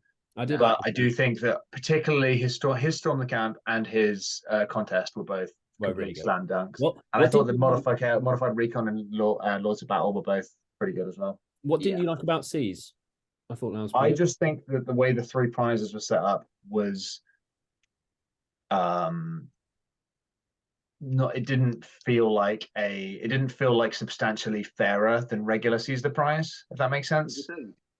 I guess it just makes it like not. Also, I also think heavy objects are fundamentally not very playable and competitive. I think they don't work. There's too many questions about it, but maybe if they were all clarified, but there's so many questions. Anyway, I still liked it. I prefer the fact that it's multiple things rather than just one big thing that is worth all the points. Which is the main problem with Seize the Prize, because it's like, oh hey, you lost the turn 2 roll off, you get fucked, idiot. Yeah, you know. Yeah, you know, so, is what it is. So Farmer came second at this event. To recap, Rawson came 5th. We're at about May time in the year. This was May, yeah. Approaching halfway. Now, this was actually, quick stat before we move on. This was Farmer's 4th event in a row with either a 1st or 2nd place at 100. So 4 on the bounce. So this is potentially peak Farmer. I was in good form at the start of the year. We'll see soon though. I did go through a pretty poor period in August. You know, when you go up very high, then you know it is very hard to fall.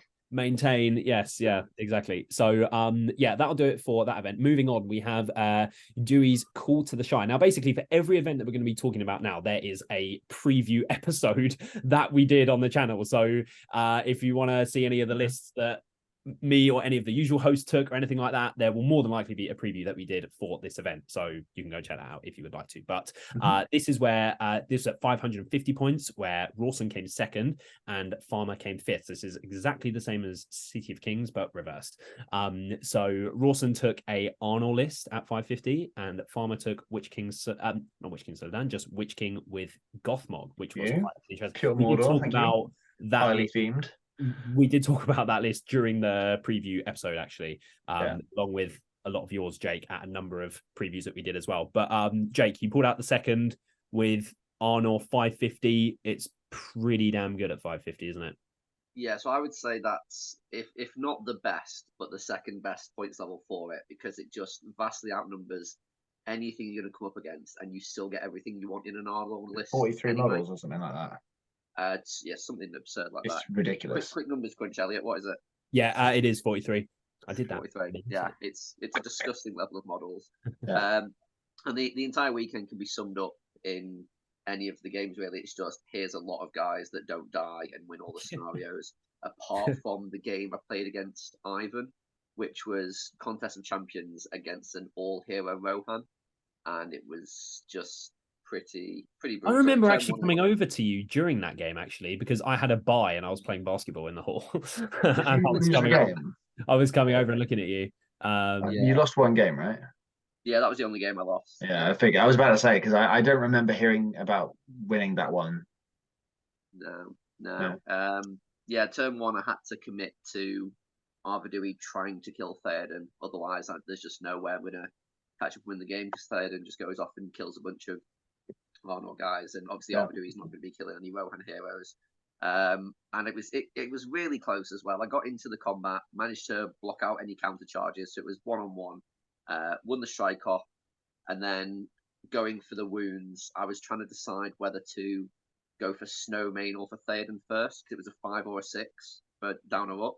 And obviously, if you kill Snowmane, he's not going to not spend his fate on it because Theoden then becomes useless without the horse. Yeah. So I think I went for the Snowmane with the warrior because it was a 5 anyway. Didn't get it, and then I decided I had to commit my 3 remaining wounds to Theoden. And I think I was just shy. But I put 1 wound and took his fate off, and then if I had another point of might, I would have been able to get it. But alas, it wasn't meant to be. And then turn 2. That's a tough one. Yeah, it was always gonna be a tough matchup. But yeah, it was like, you know, it is what it is. The other games went drastically in my favor, so you're never gonna have everyone that you want. Yeah. And Farmer, I remember we were talking at the time about you taking Gothmog and thoughts behind that. What was the I like Gothmog there. I didn't want to run. Basically, you can't run Witch King Suladan, another hero at 550. There's not enough models, not enough space. So then it's like, if you take Witch King Suladan, you're then locked into taking a bunch of Harad chumps. And I don't really like the Harad troops, like Serpent Riders, Harad Raiders, good troops. Everything else, mid. So I thought, okay, well, I want a March Striker. There's literally only one of those in Mordor, so went with him. I could have run it. I had another list at 550 that was more models, because this is only like 32, which is not very big.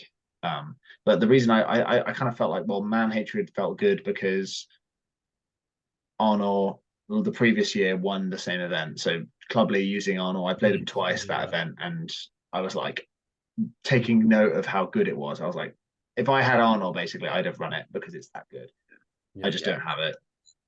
It's really good into so many things, and it's just at 550, it's like the only thing you're lacking is hard killing power, but it's like you don't really need it when you have 43 models and your captain and Arvidui can grind. You know, fight 5, strength 4, they're decent. Yeah. So it's like, okay, it's tough.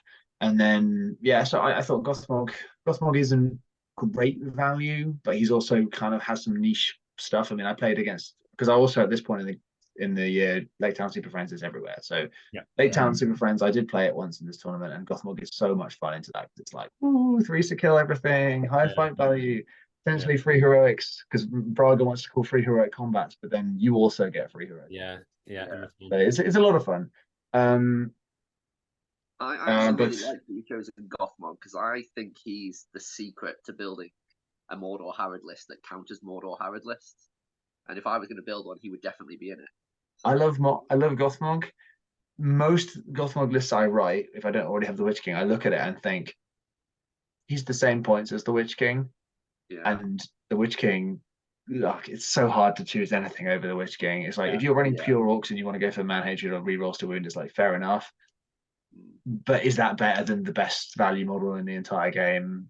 So no, of course not. But you just take both, right? You just take. Well, I mean that's what I did here. Suladan, and then all of a sudden you're beating all the other Mordor Harad lists out there because Black Númenóreans are men. So exactly. So it means that your Morannons whack them on 4s rather than 5s.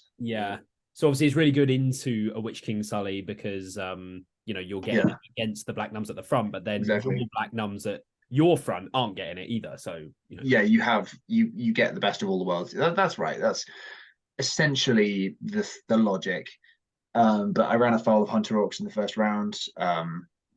Scratch by Moonlight, I managed to black dart Danny's Lingering Shadow, who was his leader. Because you had to have basically he wanted to use Hunter Orcs, but you had to have a Hero of Valor, so he had to take a Wraith because otherwise it wasn't possible. And they resurrect on a 3+ normally without the Necromancer, -1 for the. Obviously, he rolled a 1 the first time. So literally, the first thing that happened in that game was I ran up with the Witch King, black darted a Lingering Shadow, who's behind his lines. It was like the second or third turn or something. Black darted him. He didn't resist. He died. He's got 2 might, and then he rolls a 1. So immediately, I'm like, cool. Well, I've killed more heroes, and your leader is dead, which is immediately a 5 points for me. But ultimately, he broke me, and I didn't break him. and that's worth 5 points. And because he had a hero left, it was 6 points. And because if you've killed more heroes, you don't get that 1 point for having heroes still alive. So I was on 3 plus an additional 2 for killing the leader, and it's like that's 5. And then he had 5 for breaking me and That's 6 because he had a hero alive. So it was like fair enough. That was basically the beginning of this. Is why when we were talking to Ash at contest, Jake, I was so confident that Black Numenorians backed up by Morannons don't win grinds against Hunter Orcs, generally speaking, I would say. Yeah, agreed. Because that was actually a debate that we were having in the Gollum's Gamers chat a fair bit. I argue with him in the Southern chat, but like on average, maybe it was there. Yeah, having played that both ways, I'm like it can win obviously, but Hunter Orcs, if they get any luck at the start of the fights, it can very quickly snowball out of control. Yeah. Anyway, but that was kind of what happened versus Danny. And then I lost that game, and then did you win every game after that? No, I lost the second game. I lost 2 games because it's a 7-game tournament. I'm trying to think which one I lost. Oh yeah, I remember now.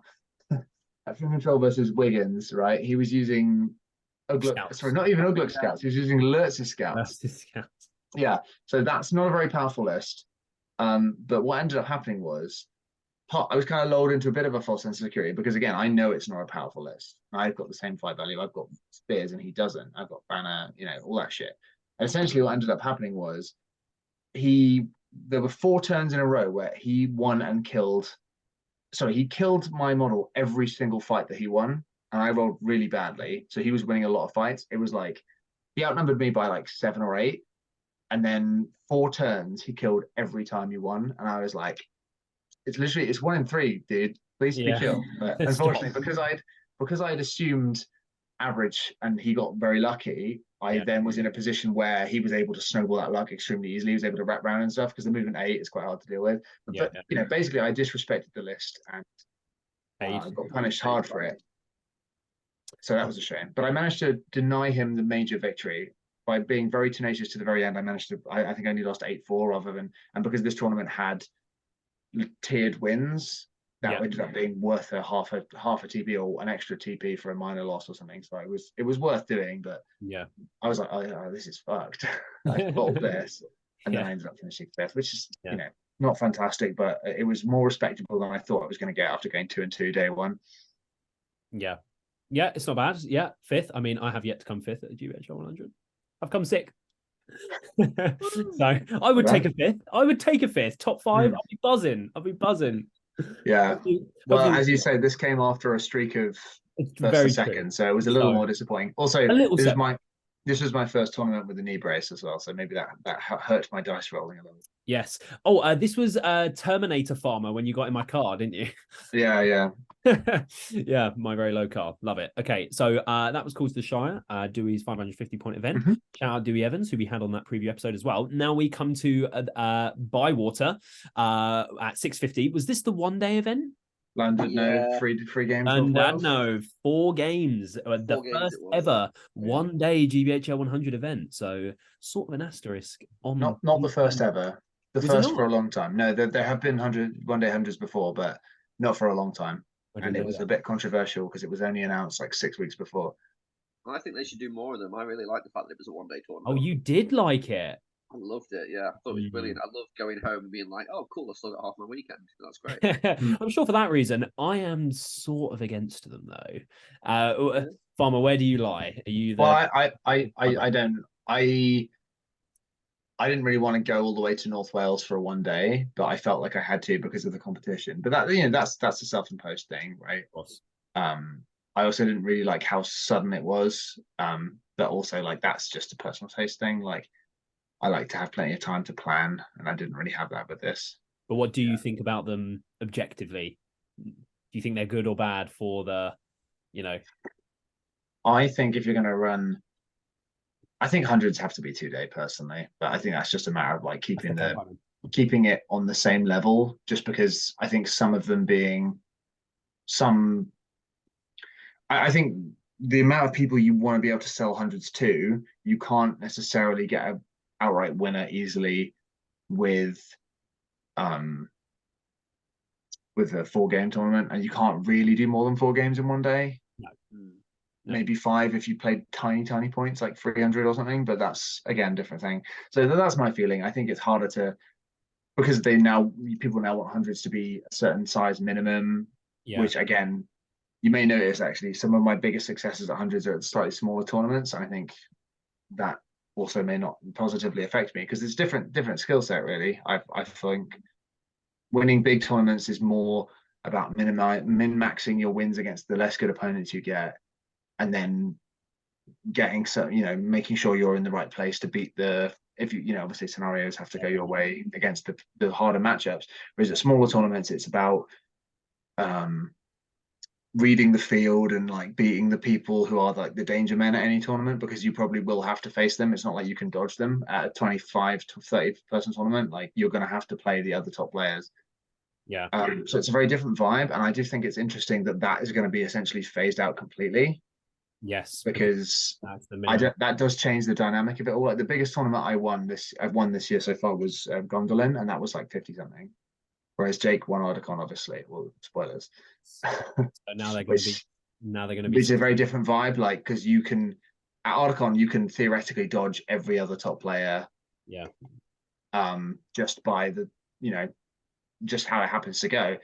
So that's a bit of a different vibe, really, isn't it? Yeah, obviously. But obviously, there's so many more things that can go against you, and obviously, you are sort of forced to score as high as possible at every possible moment, because if you don't, there's going to be 50 other people who are going to score higher than you. So it's like you're basically forced to absolutely min-max every situation. So it's just a really different thing.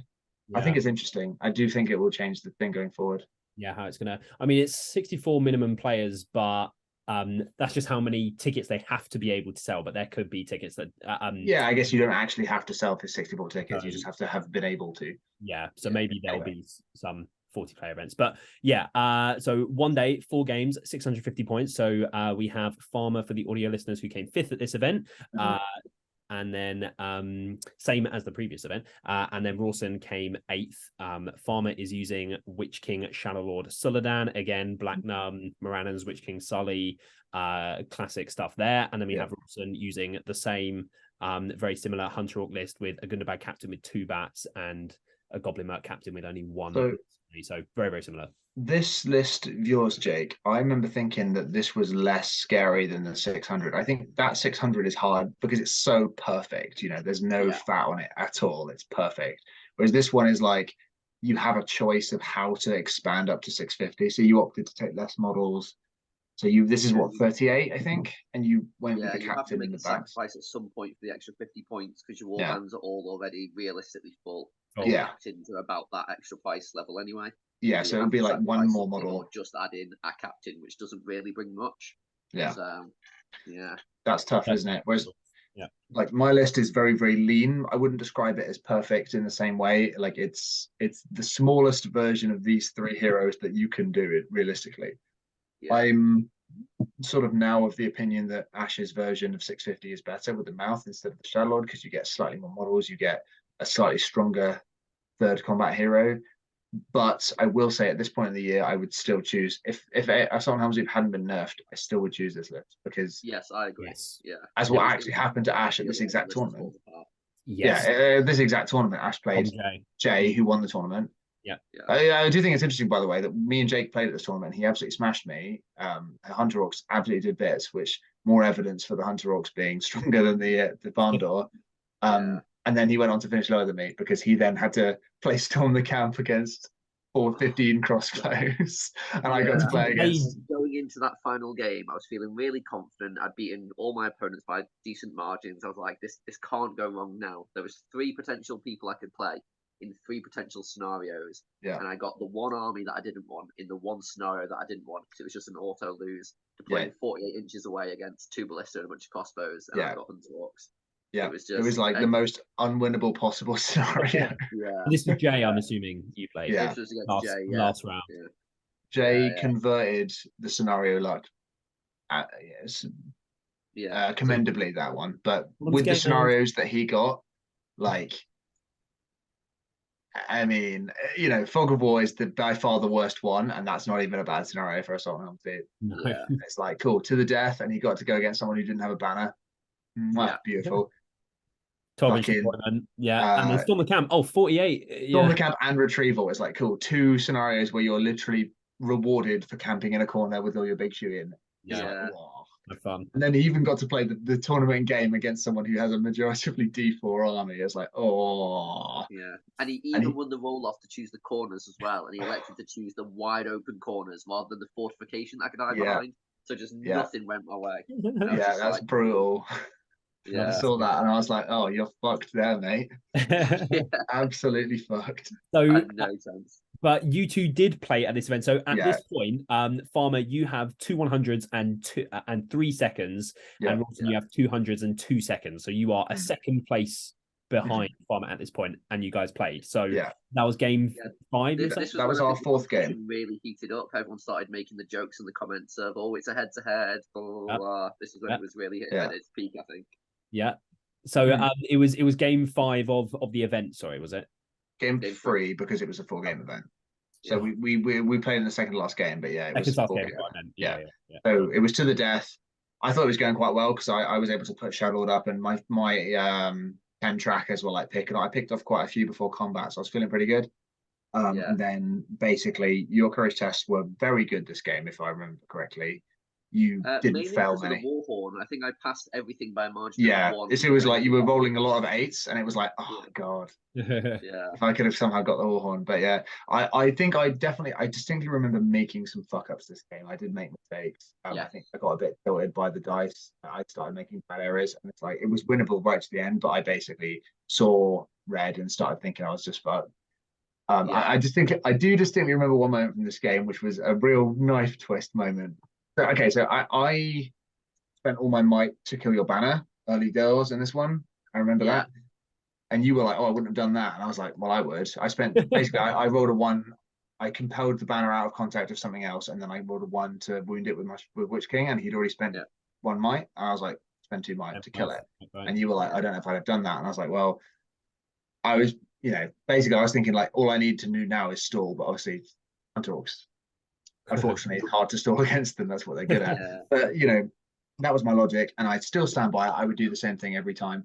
But the moment I was thinking of, sorry, it wasn't that. It was the moment on the second top. We knew it was going to be the last turn, and you were counting up how many models, needed to break, go in the second to last turn combat phase, and you were like, you need to kill 1 more. And on the last combat, I got it, and I was like, let's go. And then you recounted, and you're like, oh no, sorry, 1 more again. And I was like, no. I know, I felt so bad just it was so funny. At that point I was like, oh my god, I feel like I've just lied, even though I haven't, like I've lied to him now, and everybody was watching. And as Farmer asked the question, I remember Ed looking over his shoulder, just going like, no, you're not broken. And I'm like, let me just double check then, and realizing that I'd miscounted it, and I felt so bad. Absolutely kicked me while I was down. To be fair, I definitely let the emotions get a better of me that time, that game specifically. So it was like, fair enough, I maybe deserved to be kicked a little. But it's funny in retrospect. At the moment, I was like, wanted to lie on the floor. I was like, because at least if I'd had a turn of you having to take courage tests, maybe something terrible might have happened and everything could have fucked up.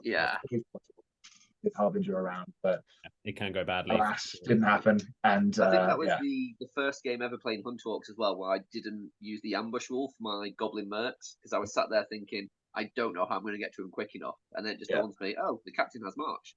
And just dropped him in with the entire army and brought him up. And after that, I was like, that's actually just a really good tactic to use. Anyway, the rest podiums. So that were neither of them podiums. So Farmer came 5th, same as the previous event. Rawson came 6th, 8th. How many players were there at this one? 36. It was maxed out. Yeah. Yeah. Okay. Slightly janky venue with like 3 floors to it and shit. Oh, it's I was like, I really liked it. You were all playing across 3 floors. Yeah. It's like a mansion in the middle of a tiny Welsh town. By the seaside, so it's it was weird. And then there was like a massive parade happening during the day, so there's loads of noise. And I was like still in a knee brace, so I was hobbling up and down the stairs very slowly while there was like a big queue forming all around me. It was like oh, I totally missed that event. Yeah, I didn't fancy making the trip up there. One of the only trips I have missed. Yeah, I mean, I did the trip up with a couple times now, and it's well worth the journey. Yeah, it's a lovely Llandudno is a lovely little town actually. Yeah. But I did the trip up with our crew, Ash, Sam, and took my spot. Global. Yeah, I took your spot. It was like a 3.5-hour trip both ways, but I don't regret it. It's a good time. Vibes. Yeah, love to see it. Okay, so moving on from Bywater, we have I'm not going to try pronounce the name. It is whatever. Nearneath Arnodiad. There we go. Which also translates literally to the Battle of Unnumbered Tiers, which is confusing because there's also a tournament called the Battle of Unnumbered Tiers. But this is not the Battle of Unnumbered Tiers. No, this is the Elven name, but yeah. Yes, hosted by Michael Bradford, who we had as a guest on the preview episode for this podcast as well, or the review episode that we did for this event as well. So Only Farmer went to this event. He made the trip over to Ireland. Yeah, I was only one out of 50, 1 out of 56. And he still didn't win. He came 13th. So because myself. So we took a Witch King Suladan list that has Shagrat added into it. So just those 3 heroes. Again, your very standard Witch King Sully list. So what happened with the Shadow Lord? So this is the version of this that I told you about earlier that I thought was better. So compared to my Gates of Gondolin list, which had regular orcs and no serpent stuff, this is more trim fat. So if I'm running Shagrat and the Shadow Lord at 800, this is the list I will take still now. I still think this is good. Yeah. It's like, you know, you got 12 Moranans and Black Nuns, you got 9 Trackers, you got Double Caster, you got Shaggy. Witch King is pretty trim in this version. It's 314-2. You've got 2 Raiders with Bone Spear, and you've got a Serpent Guard just because you needed another model to make the bow limits work, and you have 8 points left, so it's a Serpent Guard. I like this list. I actually went 5-1 with this, which you wouldn't be able to tell based on the fact that I came 13th. Considering I finished, so Christian Lewis came 6th or 7th, and he went 3-3 at this tournament. Oh, so I don't like those kinds of events. No, I know, I don't either, because in a lot of ways this scoring system fucks you. So essentially, let me set the team for you. I play 3 Dragon Emperors, all of which at scenarios where scoring big would have been difficult against a Dragon Emperor. Yeah. So like the thing I find frustrating about this is big scoring scenarios make such a big difference. So the selling point for this was he didn't play pools. He played all 18 scenarios. A couple of them was lightly modified, but it was all 18 scenarios, just drawn randomly at any given moment. And it was VP diff is essentially the first tiebreaker. It's a sliding scale of like G-boot. So if you win by 1, you get 13, and the person who loses gets alleys sort of.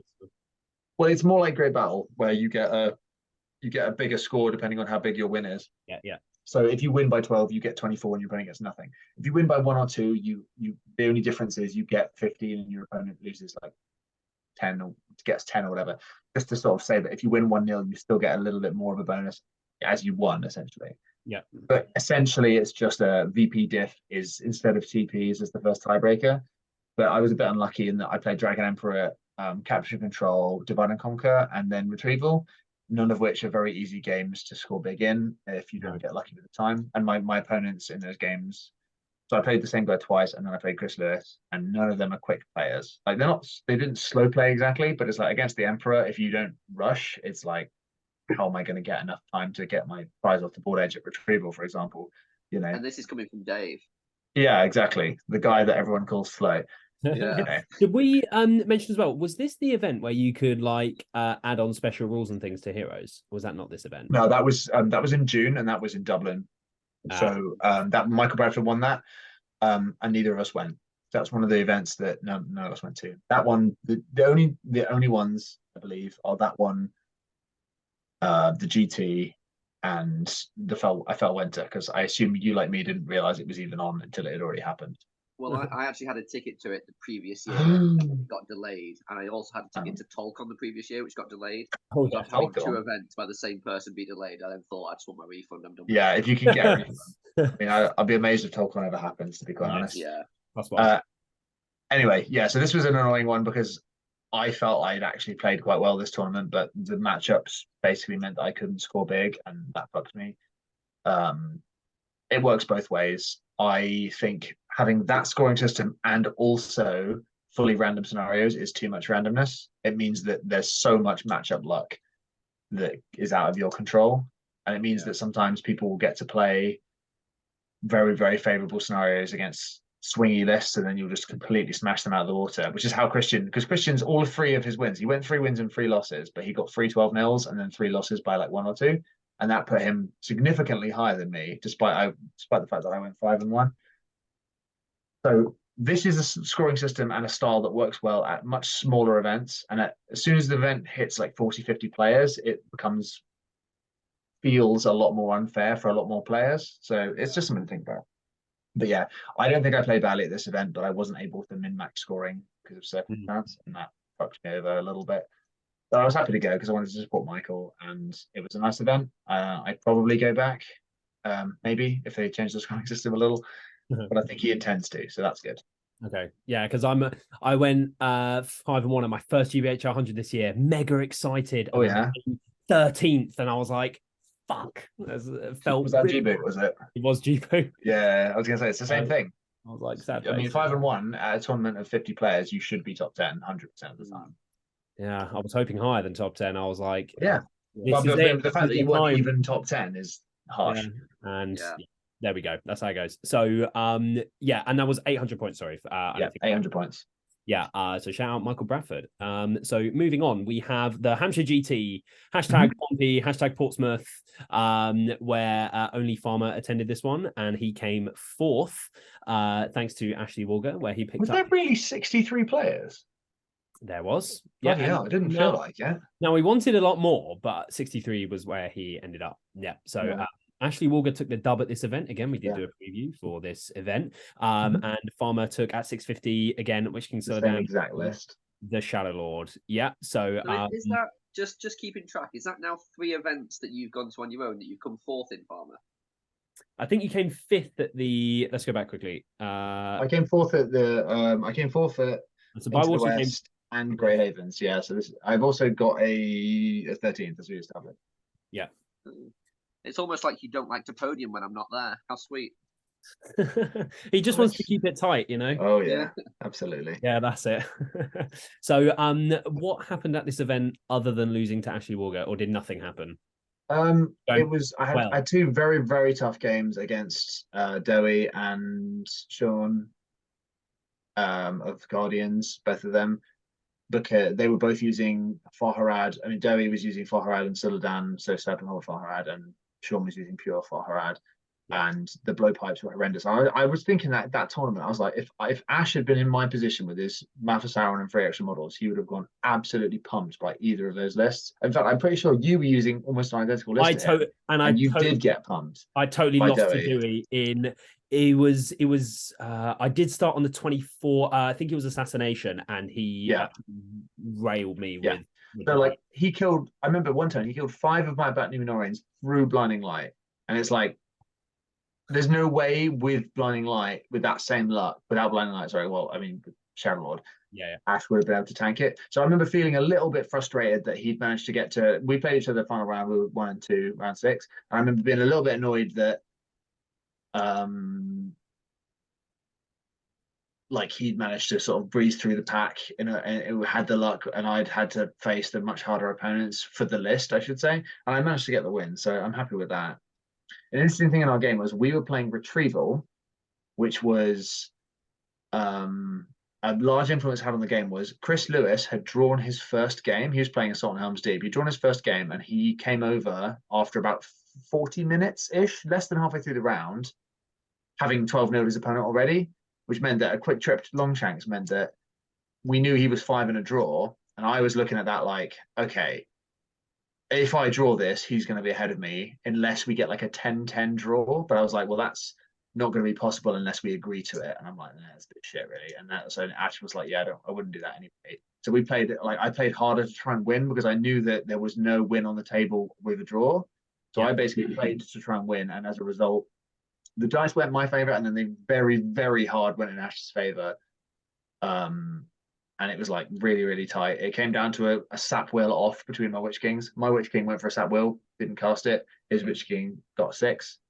And then I tried to resist because I was thinking like it's the stronger play just because it was the same odds roughly. And if I did resist, I'd get a chance to have a go at him back. And it was just, I didn't resist. So it is what it is. So you lost the sap will off, even though you had 2 sap wills. No, so I sap willed first with 4 will. So I had 4 will in my pocket. I went with 2, didn't get a 5, even with the reroll. He had 5 in his pocket, I think, maybe 4. He came back at me with 2, got the 6. Fair enough. I was then like, the odds of me resisting with one dice with a reroll is the same as him rolling a 5 or a 6 on one dice that would just kill me anyway, because I'd be out of will. And even if he rolled a 1, I would then tank. I would need to. So the odds of me surviving rely on him rolling a 1 or a 2. And I was like, well, if I'm going to die, I'd rather roll the dice. And also, if I do resist it on a 6, I will then get a will point that I can then spend on another attempt at slap ball the next turn. Yeah. It was close. It came right down to it. Like, he broke me with like 2 combats left to go at the end of the final turn. And if he hadn't broken me, I would have won the game.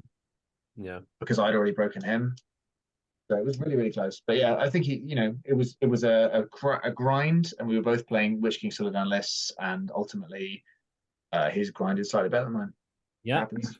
That was the first GBHL 100 for Ashley Walker, the first of many. But it wasn't the last. In the 2023 season, no. So, yeah, moving on from the Hampshire GT, we come to Bicester that we mentioned earlier, where Farmer and Rawson both once again in the top 2. So they came first and second, where it was 600 points. So this was the pod system, like we talked about earlier. So they played each other last game, where they were both guaranteed to come first and second. So Farmer won the event with a 600 point AOL list. He doesn't have Ashrak this time. He's got a Goblin Captain, and you've only got 2 spiders this time. Obviously, they're not the Venomback ones. 2 spiders, 1 bat, yeah. Yeah, so model spam essentially, and then Rawson is using his, I assume, the exact same 600 point list as you. Yeah, same one. Yeah. So, how did this one go for you both? I thought it was cool to. First of all, I just thought it was really cool to have another 600 point, another final where we're both guaranteed first, second matchup. Yeah. That was pretty sick. I think this time, scenario and army favored me a little more, but I do also remember some pretty funny moments of luck in my favor of this game. Yeah, I got really in my own head in this game, and this was the one that taught me, looking back, to never just assume you're going to lose. So I remember drawing this matchup, which was divide and conquer, right? Thinking, oh well, this is terrible. He's going to shoot me horrendously, and then he's going to pick off my heroes, and it's just all going to go tits up. And there was also no terrain near the objectives that my goblins could jump up in, so that wasn't good. I'm just thinking, oh, I've lost this before we start the game. And then it actually turned out to be far closer than we thought it was. And I remember looking back to the last turn, well, I was just in this mindset where I hadn't counted the VPs. And I was like, I need to make a big play here. So I'm going to send Narzug, my leader, into Druzag. Was your leader? It was Musga. Sorry, Druzag was my leader, but you charged Musga. Yes, yeah, whichever one it was. Like, I need to make a big play. I need to get some kills with the leader here. And it turns out, looking back to it afterwards, if I'd have not done that play and gone a little bit more conservative, I only needed 2 kills to break you, and then I would have won because I was unbroken at the end of it. And it was really frustrating after the fact to be like, oh, actually, if I'd have just taken a moment and thought about it, it could have gone very, very differently. Well, I do remember that one because you spent the last 2 turns, like Jasmine had finished their game quick. I came over, asked how it was going, and you're like, Farmers won it. And I was thinking, like, I couldn't tell if you were just playing mind games or if you'd actually felt like you were defeated, because I was looking at the board state and thinking, like, this is very, could have gone either way. Like, the middle was definitely going to be mine, or it was likely to be mine, because I was able to march my archer block up to the middle, and they were standing there. Basically, I was like 1 turn's movement away from the middle, but also I was standing still to try and blast your hunters, and you were kind of like, well, I'll try and stay behind boxes and shoot goblins, but doing the same thing, shooting you back, but with a move turn away from the center. But I had more models. There was the problem for you. Yeah, so I knew I wasn't going to claim that one. I think I just completely written off. There was one of the side objectives where our 2 armies were then facing off. Yeah, and I just didn't even consider the fact that I would win the attrition there and have more models near it, which it turned out in the end that I did. And also learn how magic works, because you cast a Wither on Fimble, and you were like, Fimble's now strength 3. And I was like, well, that's shit. And then later we were like, oh, his fell warg that he was still riding the entire game is strength 4, so it didn't matter. I had assumed that Wither would just hit both because it's like a target the model, but it actually does specifically say in the Wither rules you have to choose the mount or the rider. And I was like, shit, I didn't realize that. Because it means if you target a strength 4 guy on a horse, it's like, on a warg, it's like, well, it doesn't matter. The still strength 4 essentially. You know, it only matters if someone like Yasnek who has the lance, because obviously you want the lance bonus. But yeah, so that was a weird one. In the end, it didn't matter, but it was like it didn't change the result, but it was a bit of a oh shit moment. Yeah. I wouldn't have done it otherwise, obviously. Because No, of course. Yeah. But yeah, it was a tough game.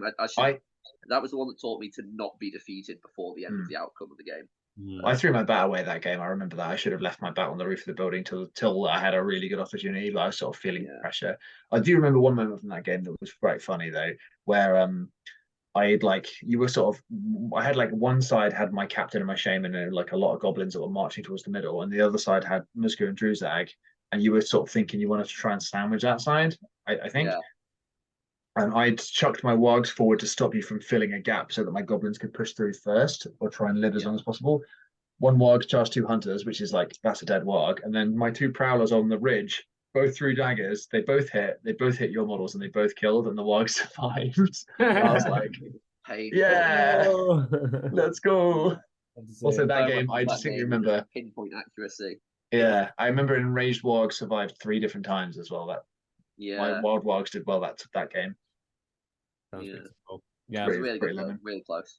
So and then that meant that I was on 3 wins, and Jake was only on 2. But because you got the second place, it meant that you were now also on 3 seconds. But because you'd won a 90 at some point in this point, you had a better 6th score, or would have been a 6th score, and ended up when you ended up later winning Articon, spoilers, that was what pushed you ahead of me. But that second here was the thing that sort of shifted the second tiebreakers essentially, because before I'd been ahead on tie seconds because of my second at City of Kings. I'd had 3, but this was your 3rd second place. But at this point, you are still in the lead after this win.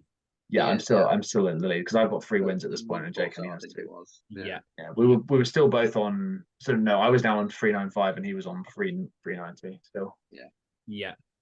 So that was Bista. You guys got some pretty good trophies as well, I believe. Like some on Morgul Blade. I didn't get a trophy, but I got Morgul Blade. Pretty good. Yeah. Got one as well. I've actually still got the picture of me, you, and Jay holding our swords on my wall downstairs. Yeah. Oh, lovely. It's a pretty lemon photo. I remember that. Nice little memory. Love to see it. So that was Bista. And now moving on, we have the Wolfslayer. Can we not? We did another preview one. We're going to spend a little while on this one. So 750 points. It was quite a long way away. So Market in Sussex. Yeah, we had Farmer coming 12th and Sussex coming Suffolk 29th. Yeah, Suffolk. Rawson coming 29th. Just in case the viewers missed that one. Yes, 29th. This was the last time I played elves all year. So we had Farmer using a Witch King Suladan list with the Shadow Lord and Gurrit. So very similar to my City of Kings list. All I've changed is there's 1 less tracker, and I think rather than the 2 African Guard, I sent have 1 7 rider. So it's 2 less models, basically the same list minus shuffle around a few groups that don't really matter. In there, yeah. And then we have Rawson using a Lothlorien list, very similar to the one that he used at the start of the year, but he swapped out Haldir for Orifin. Other than that, it's essentially the same sort of list. Just talking about the cavalry. Yes. So you guys didn't play each other at this event, but what went wrong? Who wants to go first? Contest of Champions for Jake. And surprise for me. You played Ali, didn't you, Jake? That was fine, because I still had Galadriel, and it was still against Elendil, who's a beast, and yet I still matched him on kill tally, because Galadriel is really good at Contest of Champions. At least there are D5 models that you can slap in that one. Exactly. But that ended up being, I think, 4-3 or 3-2. I can't remember what the specific point was, but I was down by 1, because I didn't realise that to wound their leader, it has to be your leader that inflicts the wounding contest, which I definitely should know after 18 months of playing the game at that point. But I remember because I mentioned that you came over and were like, it was 3-0. I was like, wait, how was it 3-0? And you were like, oh, well, it's this. And I was like, how did Galadriel do a wound to Elendil? And you were like, what? Huh? And I was like, that was taking away your win. I encountered an Ali King's Easterling list. I think this was the first time he brought out the Emperor and the Dragon Knights. He used it at Dewey's. Yeah, it was. He was upset because he loves to be a hipster, but this tournament had literally a 5th of all the lists were Emperors. It's 9 out of 46. 9 out of 50 lists. We did a preview episode that will break down all the statistics on those lists if you want to go check those out. Yeah. So that was just a brutal matchup. Orifin just could not perform anything. And then I had to play 2 games against a Mordor Catapult, and in both games it hit on a 6 through the blinding light, got a direct hit on Galadriel, and killed Galadriel because she failed all of her fate in 2 games in a row. Rerollable, by the way. Yeah, re-rollable with 2 might because she had to spend one of them on the blinding light, and I just wanted to cry. It was awful. So Absolutely, it just all went wrong, and I haven't played elves since because elves are shit. Controversial take. To be fair, they lack a certain something. Yeah. Yeah, So, for me, this one was I got some decent wins and then 2 massive losses. So my first loss was I won. I was like win loss. So I lost versus Ed at Choose the Prize. He won the first 3 roll-offs and Choose the Prize versus Black Riders, which is a little bit doomed if you've ever had to play that and you don't win any roll-offs. The funny thing was that game was in the balance right to the very end. Like it came down to like if I got a roll off right at the end of the game, my Witch King could have tried to compel his Camul, and if I compel him, I can say put down the prize, and if he puts down the prize, I can then pick it up, and it suddenly becomes a draw or something like that.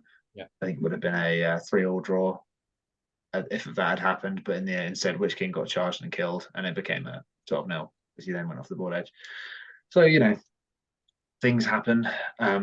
That's a very, very swingy matchup against a very tough list. We had an argument about Heroic Resolve, which I'm confident Ed interpreted incorrectly, but because in that moment it would have been beneficial. Heroic Resolve is kind of weirdly written. So what was the query? Do you remember? The query was when you say Heroic Resolve, it says models within 6 are affected immediately and for the rest of the turn. Now, I interpret that to mean models within 6 when you say Heroic Resolve, and then you can move forward and split up, because obviously the Heroic Resolver has to stand still. But Ed is like, well, you have to be within 6 to get the Heroic Resolve when the spell is cast, which is also a valid interpretation, it has to be said. But in my opinion, the way it's written implies that as soon as you say it, everyone within 6 is resolved for the whole turn. But it was ruled against me in that instance. I've had it ruled both ways this year, so it's it's up for debate, and that's definitely one of my FAQ questions for next February. But we'll see. Yeah, makes sense. So neither of them podiuming at this event, a rare one. Sorry, I had a shot at the podium, but I was playing whole ground. Right? We can't take everything for ourselves. Yeah, it's true. No, to be fair, this was the beginning of a pretty bad period for me, actually, results-wise. Yeah. You had a shot at this point, after some really poor performances, I was really starting to feel the whole imposter syndrome kicking in, because I hadn't won an event in like 3 months, and I was just really down on it. And I was like, "Oh my god, I'm a phony. I'm no good." You come bottom half at 100, and you're just yeah. And I'd like to say that was my worst performance of the year, but it was. as we will be revealed. Yes. Yeah. No, the thing with this one for me was my final game was whole ground against Matt Light's Emperor. He had 4 Dragon Knights, so it was like a turbo version of Ali King's list, and I unfortunately had to go first. And the way the deployment went, I wouldn't say it fucked me, because I think I don't know if I would have won it either way. But we were basically playing for a podium. I think if I'd won, I think I would have got a 2nd or 3rd. If he won, he was 2nd or 3rd, but because he 12-0'd me, because of where the game, obviously he's Easterlings, so the game didn't end. There was one turn where if the game ended, basically if he rolled a 1 or a 2 and then a 1 or a 2 again with the reroll, I would have won the game. That's a 1 in 9. Yeah. And then it was after that, it was going to be a loss. And then if the game went on another 2 turns, it was like a smashing, and that's what happened. So it's what it is. Event, I believe, didn't he? That one. No, he came second. Ash won the event. Matt Light came second. The event. This was the start of Ash. It was Ash's second. He did 2 in a row, and it was like, oh, okay. Yeah. No, not 2 in a row. Sorry, 2 in 3. Yeah, he was like, "Hey, I'm here too." I think playing. Yeah. So, moving on then from the Wolfslayer, next up we have Articon at 650 points. This was where Rawson overtook Farmer in the race. So Jake came first at Articon. Obviously, I'm guessing most people listening, whether you're familiar with the GBHL, a lot or not, probably knows of Articon. Very, very big international event. Loads of players go to, and this was the one where Jake won it and jumped Farmer in the league after 8 months of being in the top spot. From I wasn't in the top spot up until okay, yeah. Until I got 4 scores. Was it like? But it was probably about 7 months. I think I probably took the top spot in like March, April. It was a significant portion of the year. Don't be so humble. Yes, a significant portion until now. Back, baby. Rawson took a Arnold list at 650 points, very similar to the other ones that we looked at. So Jake, tell us about Articon. So Articon was fantastic. I had the best time. Earlier when I was talking about the 550 point list for Arnold, saying if it's not the best, it's probably the second best points level. 650 is by far the best points level for Arnold because you get absolutely everything you want, a ton of models. You then have excess points to fashion it with different things you want as well, like weapon swaps, which everyone looks at the list and thinks, why on earth has he got flails? And then I vehemently defend it, saying it's because flails are great, and then they proceed to do nothing all event because they're flails, like it doesn't matter. Yeah. But this list was actually the emergence of the Resistant to Magic Hobbit for my banner. This was the first one I included it because I predicted at Articon there'd be a lot of Easterling lists and there'd be a lot of war game with tremors and stuff. And my banner had been pumped out by a tremor a couple times, so I thought I'll throw in the Hobbit Archer for Resistant to Magic for the AoE spells. And really started to come in clutch. And after that, I'll now always take a Hobbit Archer for that Resistant to Magic reason. One resistant. Yeah, for 5 points, it's really good to give to either your heroes or your banner. You can sprinkle a couple in and spread them across your line, which is nice. So you just camp the Hobbit next to the banner, essentially, all game. Yeah. Yeah, he just stands, depending on what army you're facing. If it's something like a Nature's Wrath, you just put him next to it. If it's a Tremor, you put him behind it. Yeah. Or if it's... So blast, you put him in front of it. You what, sorry? If it's a blast, you put him in front of it. Exactly. Yeah, exactly. So depending on what kind of armies you're facing, you can just position them differently for the spell. But it's really good, really handy. It's the biggest event of the year as well. And by my calculation, 1 out of 171 is a 0.584% chance. So wow, not bad. Good. Tippable showing. Humble brag, it was actually my first perfect run. I didn't concede a single VP all weekend. Really? I didn't know that. Yeah. I think 52-0. I went VP wise over the weekend, so that was nice. It was a weird one for me because I was just hanging out at home, not doing anything that weekend, and I was sort of following along, and I was like, okay, it's doing pretty well, that's fine. And then there was like a load of weird noise coming out, and people were talking about a load of bullshit. And then when I actually found out what happened, I was like, oh, why was this so controversial? Yeah. Did you want to touch on the alleged controversy while we are here, Jake? Yeah. Or I mean, we've talked about it plenty, so I'm happy to discuss it now. Yeah, do you want me to I will leave the floor to you. Yeah. So yeah, basically, in Articon, when you're in the World Championships, you can split yourselves into teams for your entry, and then you're guaranteed to not play against members of your team unless it's the final round, I think it is. Yeah. But because I was quite a late addition to Articon, most of the people that I already knew that were going were already in teams, so I had to try and find a spot in one last minute. So I joined the Guardians team. Dewey and Jamie and everyone invited me. Well, that's why you were wearing the top that weekend. I didn't know that. Yeah. I'm an honorary Guardian now. Yeah. But I actually, because I'm really good friends with Jasmine Tetley, who lives in Nottingham as well, we drove down together. And she's also on the 7th City Crusaders team. Big up the Crusaders. Big up, shout out. Although you have been ahead of us for quite some time, which I haven't been able. It's not going to change, Elliot. No, unless you guys win both. I pulled my weight at some point in this year, then maybe, but no, doesn't look like it. I mean, Ash and Jay are just carrying your team, right? But they can't carry it anymore, though. Someone else has to step up. Yeah. Sam and Adam, to be fair, have done pretty good shifts. Yeah, they've done well. But the rest of the team haven't been able. Yeah. So anyway. Yeah. But you're popping you guys up into. Is it third you're in now? We're third. We've been in third. Yeah, the Guardians couldn't maintain the challenge ever since Ash and Jay both got 400 between them. It was like, God, we're talking like 4, 5, 6 months ago now. They're in the dust. It's been a while. I think they're in the dust. They are in the dust. It's true. Really? Yeah. Anyway, sorry. Spot from you now. Yeah.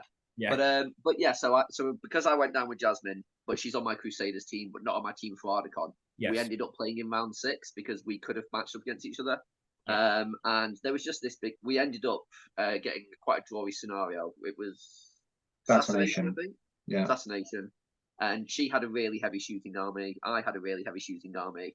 So we did what I thought is quite typical in that situation is neither one of you wants to push against the army because typically whoever pushes first loses the shooting war and then loses the Yeah. battle. So that was the situation. Ended up in a draw, and then we both went through into round 7, the championship round together. Yeah. Because the other 169 people, no one else was on 5 wins at that point. So no one else was on enough of a TP situation to overtake you guys. Yeah. Which is interesting because it's like an incentive set, isn't it? Because you're in the stronger position. You can't not qualify for the championship round unless you throw away a massive defeat. Yeah. And she's got crossbows, not bows. So she can't be proactive to try and win the game without putting herself at a massive disadvantage. Yeah, exactly. So, it's the point breakdown afterwards as well. And there was, even if I'd lost 12-0, I was still guaranteed to go into the championship round. So at that point, I'm just like, well, cool, I'm just going to do what makes sense for me. And she did the same thing for her. Yeah. And you're playing for the best and most likely outcome. It doesn't. Yeah. It's not an offensive situation in the slightest. But obviously, when you're at home and you're not there and you have no context, and multiple people have been like, "Have you heard what happened?" And I'm like, "Well, I don't know what happened." And then you hear about it's basically just a bunch of Italian people getting pissed off about things. Yeah. Which is just, I don't know. It's ridiculous because when you actually hear about it properly, you're like, oh, I would do something very, very similar in that situation probably. Yeah. So it's ludicrous. It creates a really strange dynamic as well, where it becomes like, how do you have to play the game, and do you have to satisfy the people who have no business being involved? It's like, what is going on? Yeah. It just doesn't add up at all. Anyway, suffice to say, I don't think that anything untoward happened in the slightest in this situation. Thank you. Yeah, I remember it was. I'll be honest, it was the first time where I've actually sat back and thought I might actually just quit this game, because I got so much abuse from people who I've never met. Just messages out the out the blue, just like, I can't believe what you've done. You should be ashamed of yourself. You're a scumbag. Blah blah blah. Yeah. I just sat there. Did not know that. Oh my god, what the hell? People don't realize the situation becomes very hostile very quickly. Like I would say it's a minor equivalent of this, where someone, it was Nicky Myland, to be clear. I don't know if he listens to this, but he made a post after I won Imps 2021. He made a post basically vague posting about 2 players he played, who coincidentally happened to be me and Sean Sproul, who were the 2 people who finished above him on the podium mysteriously. The 2 games he didn't win, and he sort of alluded to the fact that things had been really, really shitty and stuff. And it was like, even just the tiniest possible, like the one game scenario where like one person and his group of friends were sort of making sort of snide comments on the Facebook page was enough to really hurt my enjoyment of games for a little while. It was until basically I was confident that those people weren't going to be present at a lot of tournaments that it was like, okay, I stopped thinking about it. So I can really empathize, and I can't imagine how much worse it would be when you basically got like 3 different international communities separately being told that, hey, this guy's a cheating scumbag who fixed Articon. And it's like, guys, you do realize the problem here is entirely the Articon format and not the person involved, right? Like, if you were in that position, you do the same thing, and that's not even possibly up for debate. It's like, you didn't do everything in your power to lose the game, and therefore you've become the bad guy to a bunch of people you've never met. I think that's fucked up. Yeah. It's until really you're. Luckily, there's so many people that just were like, no, ignore them. You're great. We love you. Blah blah blah. They really sort of like rallied around, and it made it all worth it. Actually, so But it's a scary thing, one of the best isn't things it? about the British community is that you're all so supportive and you're so nice and you're just like great people. So Yeah, I was going to ask. I'm sure not much, if any, of this sort of contact that you received was from people within the British community. Only 2 or 3 people that I've never met. Anyone that knows me was like, "Nah, it's bullshit. Don't worry about it." Exactly. Yeah. So the people who matter, and it's only when until you're in those shoes, like you wouldn't know. To touch on what you said, Farmer, like you wouldn't until you're in that position, like you wouldn't have to make that call. But if people were in that position, then they would do the same thing. Like, and again, it's the Articon format is entirely to blame, because if you make, like, the way I see it is, if you don't want to have a situation like this where people are incentivized to be like, well, why would I take a massive risk when essentially we can just have another game where we're both guaranteed first and second, and there's no one can stop us. There's no reason not to do that. Just make the championship round be like the top 4 tables or something. Top 8 players all play again, and then suddenly the podium is never going to be decided in this way, and you don't have the person who came 3rd and 4th being like, well, if I got another game, I might have been able to beat them, because then you'd be like, well, I don't want to play for a draw in round 6 or whatever, because then you're worried that round 7 might go against you, and then you'd end up not being on the podium. So it's like that immediately fixes the incentive set. It's like it's not a difficult decision, and it's not you shouldn't have to play irrationally just because other people think that they want to have a better chance of winning. Like when you really lay it out there, it's ludicrous. Like I'm mad at you for playing conservatively in a way where there's nothing to lose for you, when I would only stand to benefit if you lost massively. It's like, you see how ridiculous that is? I think I did totally see the TO as well double down on the fact that he isn't going to be changing anything moving forward. I mean, it's whatever. Like, I'll probably go to Articon next year because of the changes in the GBHL format. I didn't go this year because I was feeling a bit burnt at the time, and I don't regret that. I think Articon is a really cool event, and I think in a year where I'm spending a little less money on this hobby, I think I'd feel a bit better about going to Articon. As you know, I've gone to a lot of things. Anyway, should we move on? Just because not dwelling on too much. So that was the recap on Articon. Moving on next, we have the Battle of the 5 Shires, hosted by Leon in Worcester. Shout out Leon. We do love him and all the events that he runs where. This was 800 points, and Farmer came 15th at this event. He was taking a Minas Tirith and White Council Alliance, which I will run through briefly for the listeners as it's slightly different to the other lists. So he's taken Boromir, Captain of the White Tower on horse with banner and shield, 5 Warriors of Minas Tirith with shield, 5 Rangers with spear, and 3 Guard of the Fountain Court with shield. He's taken Madrigal leading, 4 Warriors of Minas Tirith with shield, 5 Rangers with spear, and 3 Fountain Court with shield. Then he has Kyrian leading, 4 Warriors of Minas Tirith with shield, 2 Warriors with shield spear, 1 Knight with shield, and 2 Rangers of Gondor with spear. And then he's allied in for the White Council, Radagast on horse with Sebastian, of course, for 800 points. I remember when we previewed this, we were like, Farmer bringing out Radagast. Is there a good meta lurking? I was so hyped about this list. You totally went terribly wrong. The thing is, I stand by this list to a degree. Of course you do. The 3 and 3 is not representative of how the tournament actually went, really. But one of the losses, which was horrendously unlucky, was still kind of, as part of it was the fact that I picked a certain list and it didn't pan out. Essentially, the logic behind this list was it's a 5/5 block with a big re-rolling bubble. Radagast can help because it's kind of lacking in killing power.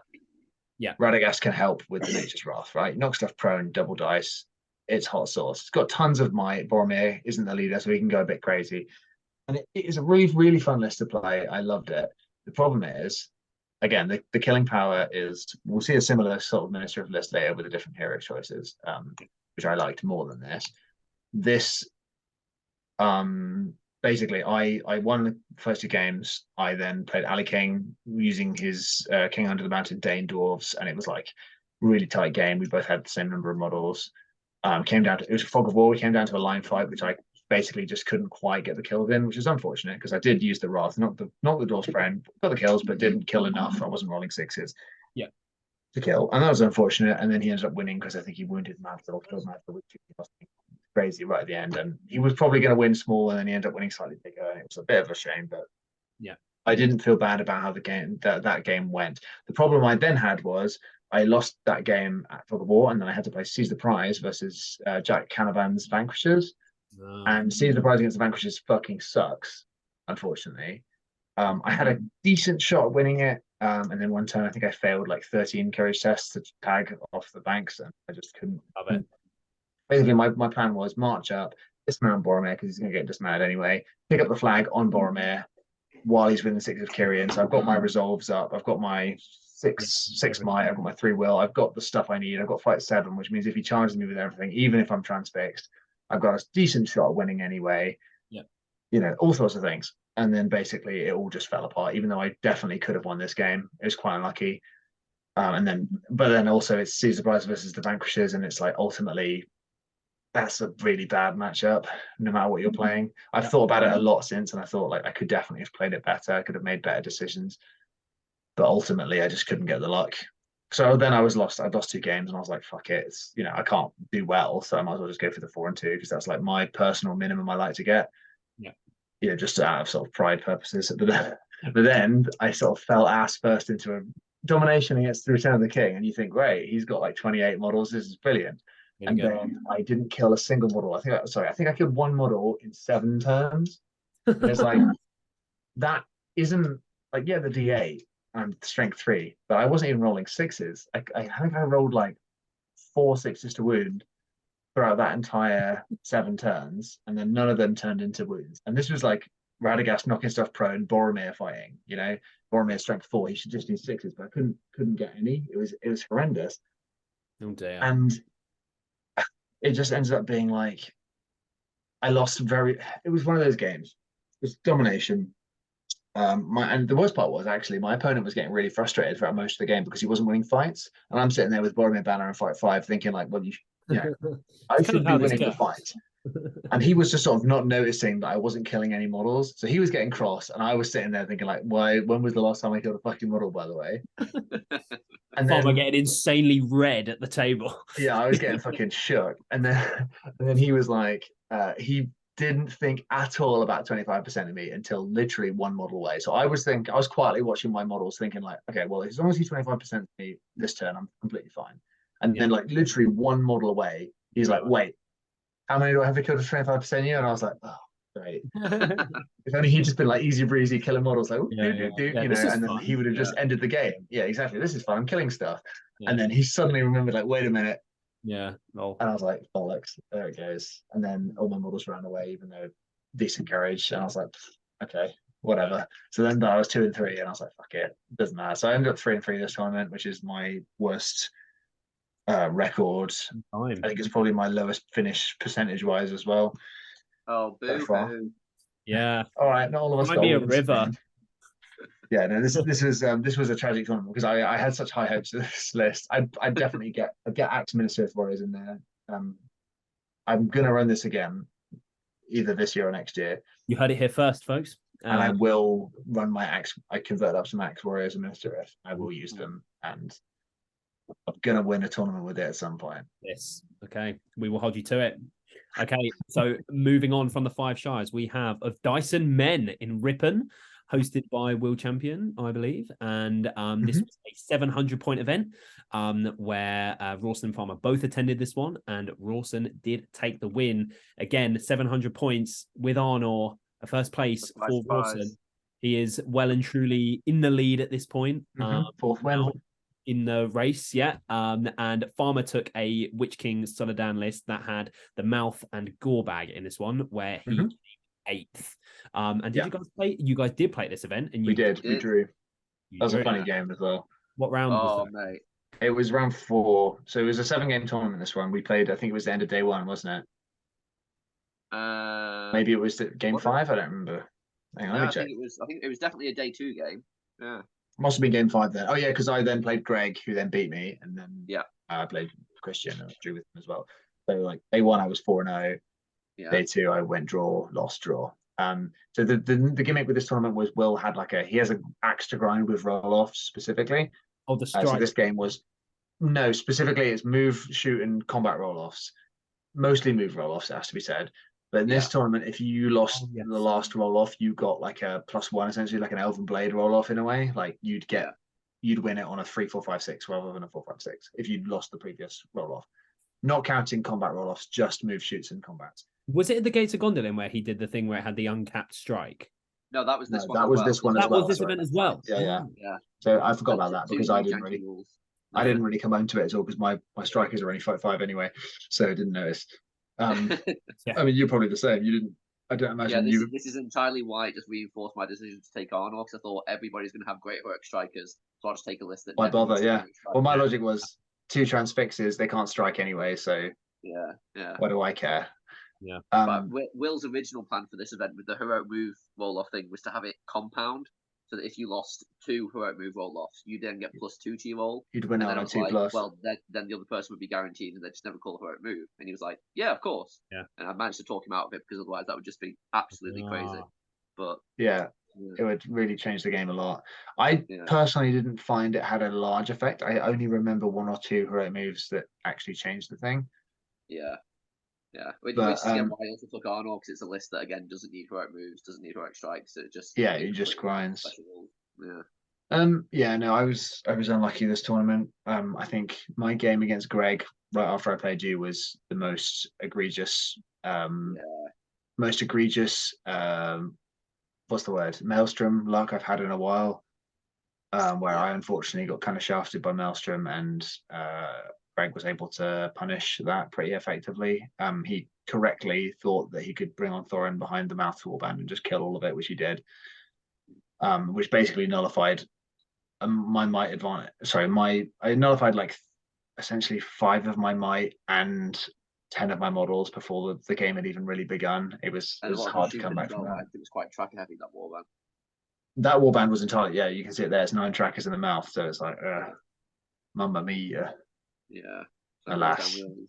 Yeah, unfortunate. But I mean, Greg didn't make any mistakes really. He just punished. It's a shame because I really think if that hadn't happened, if I kept my army together, I think I would have won the game. The game we had was to the death, right? So he's obviously got. I've not got Black Shadowlord this time. You've got 15 Rangers. Or 14 and a Hobbit Archer. 14 and a Hobbit Archer. And I was thinking like, well, that sucks, but there's some cover on the side of the board, and I can kind of like maybe sprint up that side of the board.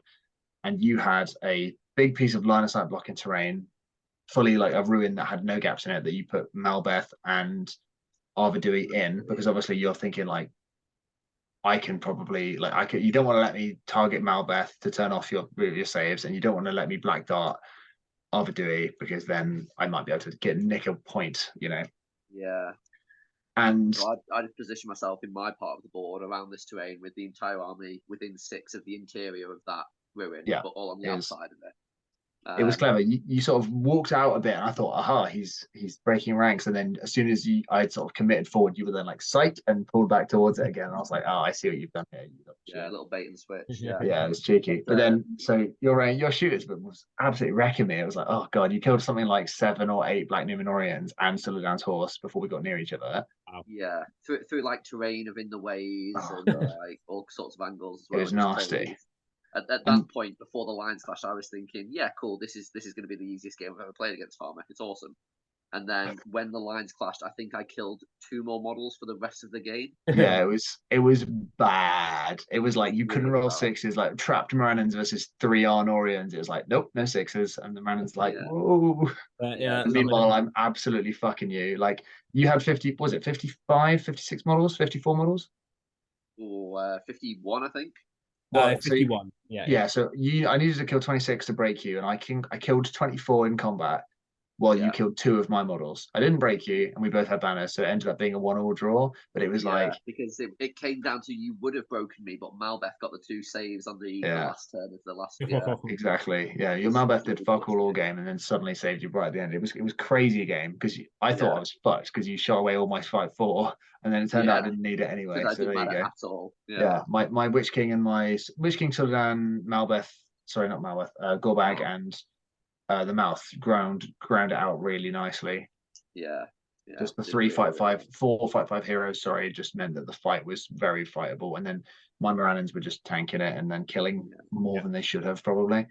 Yeah, and I was always trying to counter his heroic move offs so that he wasn't getting the charges with his 3 mounted heroes, and it got to the point where on like the 5th turn of combat I was now out of might, so I made the incredibly risky decision to climb Malbeth and Arvidui up the ruin. But because it was 3 inches tall, they could only get up and knock down the next side. So I had a turn of like 5 trackers just shooting at them. All shooting at Arvidui, just like the odds there were this could go really, really wrong. Like if I get 2 wounds through there, odds are pretty good that I just wound him and then it's fucked. But you needed the might because otherwise I was definitely going to win just by killing you or breaking you. It was a crazy game. Absolutely. That was probably the best my army that has ever performed in combat, like way higher than it should have done. And then I went and ruined it by losing to Greg anyway. So, And then my final game against Christian was like just very, very bad luck. Again, I got because we played 2 Maelstrom in a row, because the way it worked was it was 1 of every pool and then at random from the last remaining 12 scenarios. And we happened to get whole ground and then go on the battlefield back to back because it was just Maelstrom. I got fucked up in whole ground versus Greg, as I mentioned earlier. He just wiped out 1/4 of my army before I could do anything about it. And then versus Christian, again, I had to go first. And again, he was able to pin me in an annoying way. And then it came down to a stupidly close game, ended up in a draw. And it was like, if I'd won either of the last two priorities, I would have won the game, because it came down to him dismounting his Emperor, obviously, as it always does with that bloody thing. And just dropping a load of models in a quarter. And he had 19 in one quarter, and I had 10. Sorry, I had 9. And I was like, if I had one more model in that quarter, or if he had 1 or 2 less, I would have won the game by 1 point. And my Witch King was literally about 2 millimeters on the line. And it was like, it was painful. So like, if that Witch King had been 2 millimeters to the left, it would have been 10 of my models and 19 of his, which would have meant that he didn't double me, and I would have got conceded 1 less point, and then if I'd won that, I would have come third. So So you went. What did you do in the end? Was the first. Oh, go on, Alex. Sorry. What was your record? Sorry, Farmer. I was going to say, were you? I was 4 wins, a loss, and 2 draws. 4 wins, a loss, and 2 draws. 7 games. And Jake, you went. Yeah. What was your score? 6 and a draw. 6 and a draw. Yeah, because we drew each other. So bad day 2 that one was. Because then I'd gone from, I'd already fallen behind. I'd missed an opportunity at Worcester to try and come back horribly, and then immediately fallen back into the. And then Jake gets another 100. Yeah, exactly. Over me in that moment. It was just, temporarily widens the gap. But it was tough, yeah. You were going to say, Jake, sorry. I was just going to say, I think that was the weekend that I realised every time I've taken on or to an event, I've played at least 2 Angmar lists, which is just always a great day. So, because I mean, they're good value even without the Hatred Angmar, but when you also get +1 to wound against some of your opponents, it's like, pretty +1 to wound against D5 is just, Oh, Angmar. Oh, okay, right. Also, it doesn't hurt that this is a small thing, but it doesn't hurt that the Witch King is one of the most common models in the game and has the Angmar keyword, which can catch people out. Because it means that a Captain of Honor or Arvidui fighting the Witch King can sometimes just. Witch King is pretty. The captain is the best one to send after him because he's just perfectly statted. Same fight value, defense 7, +1 to wound. Loves it. Yeah, and if you can trap him, it's like 4 dice needing 5s. Pretty good odds at getting 2 wounds then, and then suddenly the Witch King's fucked. And if you lose the fight, you're not really that bothered about. No, you're not bothered. He needs to get 6s, and you've got 2 wounds and a fate anyway. Yeah, and Malbeth saves. It's a fun one because again, a lot of Witch King players, especially if you happen to be not playing the Angmar list, you're playing Mordor, people just forget. Yeah. So that was of Dyson Men. Another 100 win for Rawson. He is truly in the lead at the moment with 400s and 3 seconds to Farmer's 300s and 3 seconds. So you are 100 in the lead. We move on to G-Boot, where Farmer, you were the only one who attended this one, and you came 4th again out of 59 players. A fairly similar sort of list with Boromir and Madriel to the one we looked at, but he doesn't. Imrahil. Radagast, he's taken Imrahil. This list is super fun to play, by the way. Really, really fun. Yeah, so we did a preview on this one as well, where we did talk about this list, where the whole sort of thing is about the fight 6, right? The fight 6 diameter. Yeah, fight 6, and you've got 2 beta heroes, you got March, you got everything you need. You got bodyguard, you got high carriage. Even without it, you got D7. I've got some Axe Warriors and Ministerials in this one because I finally got around to making some. I had to play Chris Lewis twice at this tournament. Oh, you played him off, didn't you? Yeah. I played him twice, I had to play him at Whole Ground game 3 and then again in game 6 at Breakthrough. Whole Ground, I basically fucked up. I should have respected the drum potential horror move. Basically, I let him get access to my Rangers, which is the worst thing you can do with this list because it's an obvious target. And if I hadn't done that, I would have won the game, I think, because I got to the middle first. I had a better deployment in Whole Ground. Basically I was like, I'll try and shoot with my Rangers on the flank. And then obviously he just drummed straight at them and was able to actually fight them. It's like, there's no reason to do that. My archery isn't going to do that much. It's much better to be like, right, here's my D6, D7. I'm fight 6. I've got rerolls. You've got rerolls. I'm better at fighting even than your Easterlings. Very satisfying to play this into Easterlings, by the way. Yeah. Because you're just like, oh, you get to finally do here's my 3 dice. Oh, I got the 6. Ooh, sorry, I won already. I remember this was around the time I was trying to build an anti-Dragon Emperor list because it was everywhere, but I never got the opportunity to try it because all of a sudden people just stopped taking it. Yeah, well, this list works quite well into it, I would say. This is where, at this particular event, I totally took a Dragon Emperor list, and I played Dewey, who totally thought he had that anti-Dragon Emperor list with his catapults. Double catapult? Yeah, double catapult. Yeah, 2 catapults, 2 great beasts, 2 great and the Witch King on Fell Beast. But I Yeah. totally won that matchup. So Dewey was just like, oh no. It was whole ground though, and he had horrendous dice luck, but I got it done. So Details, mate. Details. Dewey. You were saying sorry about your list. No, it's a really, really fun list. I unfortunately, so the way the final game went, I was on table 3, the final game, but because this is a VP diff scoring system, it was really tight. I think table 1 actually ended up drawing the final game because it's breakthrough. I was unfortunately against Emperor, which meant that it's hard to get a big win. And obviously Pat on table 2 was against Rise of the Necromancer, which fair play to Matt Ibis for getting it there, but also it's breakthrough. So if any of us was getting the big win, it was pretty obviously going to be Pat. Yeah. So I ended up coming fourth. So the 2 people on table 1 came first and second. Sorry, came second and third because they drew. And then table 2's winner, Pat, got first, and then I was fourth. I was very, very close. Like if I'd managed to somehow smash these slings away, which is always going to be difficult, but if I had done and got a big win, I could have potentially podiumed there. It was definitely possible. Yeah, but it's hard, and this isn't really a huge win kind of huge win kind of list. It was more of a I want to use something that I painted nice and I think is really fun to play with. And I was like, it was like a kind of letting go of the pressure, kind of feeling like I don't have to try hard every single tournament. I can just well, you still came fourth though, so I mean, yeah, I mean, I was very happy with it. not bad. Yeah, but no, it didn't assist you in the race ultimately. No.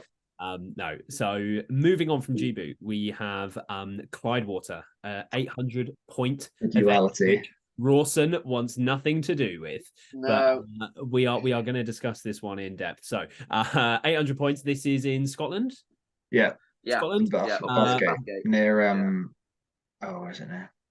Not far from Edinburgh, right? Not too far from Edinburgh. Yeah. I can't remember what it's called now. There's a place nearby that's well known that has I can't think of what it's called now. Anyway, it's called Bathgate is where it actually is. Yeah. So for the audio listener, so Farmer won the event. Rawson did attend, but Rawson came 28th out of 28 players that were. We bookended it, mate. We did. So how they can fall from the heights of the top of the GBHL. But Farmer won this event with a 5 armies sort of list for the audio listener. Who is it led by? Sorry, Thorin. He has to be Thorin. He's the hero of legend. Hero of legend. Yeah. So Thorin from Erebor Reclaimed on his goat with Orcris is leading 30. He doesn't have Orcris in this list, by the way. Just to be clear. He doesn't then. Okay, I'll take that back. 13 Iron Hills Dwarves with Shield. Then he's allied in from Survivors of Lake Town, Gandalf the Grey, who must be on horse. What have I been doing? Yeah, he is, yeah. Done something wrong here. Okay. He's leading 3 Lake Town Militia with Spear and another 6 with Bow and Spear, and then a Lake Town Captain with 1 Lake Town Militia, another 2 with Shield and 6 with Spear, and then he's allied in from Halls of Thranduil, Legolas on horse, 2 Mirkwood Elves with Bow and Glaive, 1 Mirkwood Elf with just a banner, and 2 Mirkwood Cavalry with Shield. So that's his 800-point list, and Rawson has taken a Arnor list with Arvidui, Malbeth, and the captain with Warriors of Arnor and Rangers with Spear, and then he's allied in from Lothlorien, Galadriel with 3 Galadriel Warriors with Shield Spear, 4 with Bow and Spear, 1 with Banner Shield and Spear, 4 Guard of the Galadriel Corps, and 1 Wood Elf Sentinel. So do we want to start at the top or the bottom? Let's start at the top and then just move on. Okay. Farmer. So this list is dope. It's actually a Green Alliance, which is funny because it actually gets almost no benefit from its Green Alliance. The only thing that you get from this is Thorin himself gets the Dubakari roll. That's literally the only thing, which is still nice. I think if I could rebuild this, I would drop the 2 Lake Town guys with Shield, give the banner a glaive, and give Thorin Orcris though, because having played Thorin with Orcris since this, it's worth taking. Sure, it's so much better, isn't it? Yeah, and 40 models versus 38, especially if the 2 models you're losing are D4, it's like it's not really a big difference. Wouldn't have changed any of my games. Orcris, well, I mean, I won the tournament. I won all 5 of my games. It's only a 5-game tournament, but it potentially, like Thor, I've seen the situations where Orcris is high value, and I would like to have it, I think, going forward. This is dope. Scenarios were definitely decent for me. I got drawn into Ed's Vanquishers turn round 1, but also we got bailed out by the fact that we was Recon, which is close to unlosable. Like you have to do something really dumb to lose that, basically. Some funny little moments because Protection of the Valar is a really cool spell versus the Vanquishers because they can literally not touch you at all. There's a fun moment where my Thorin on goat charged both Raddy and Gladriel and knocked Raddy prone with the goat before the combat even happened.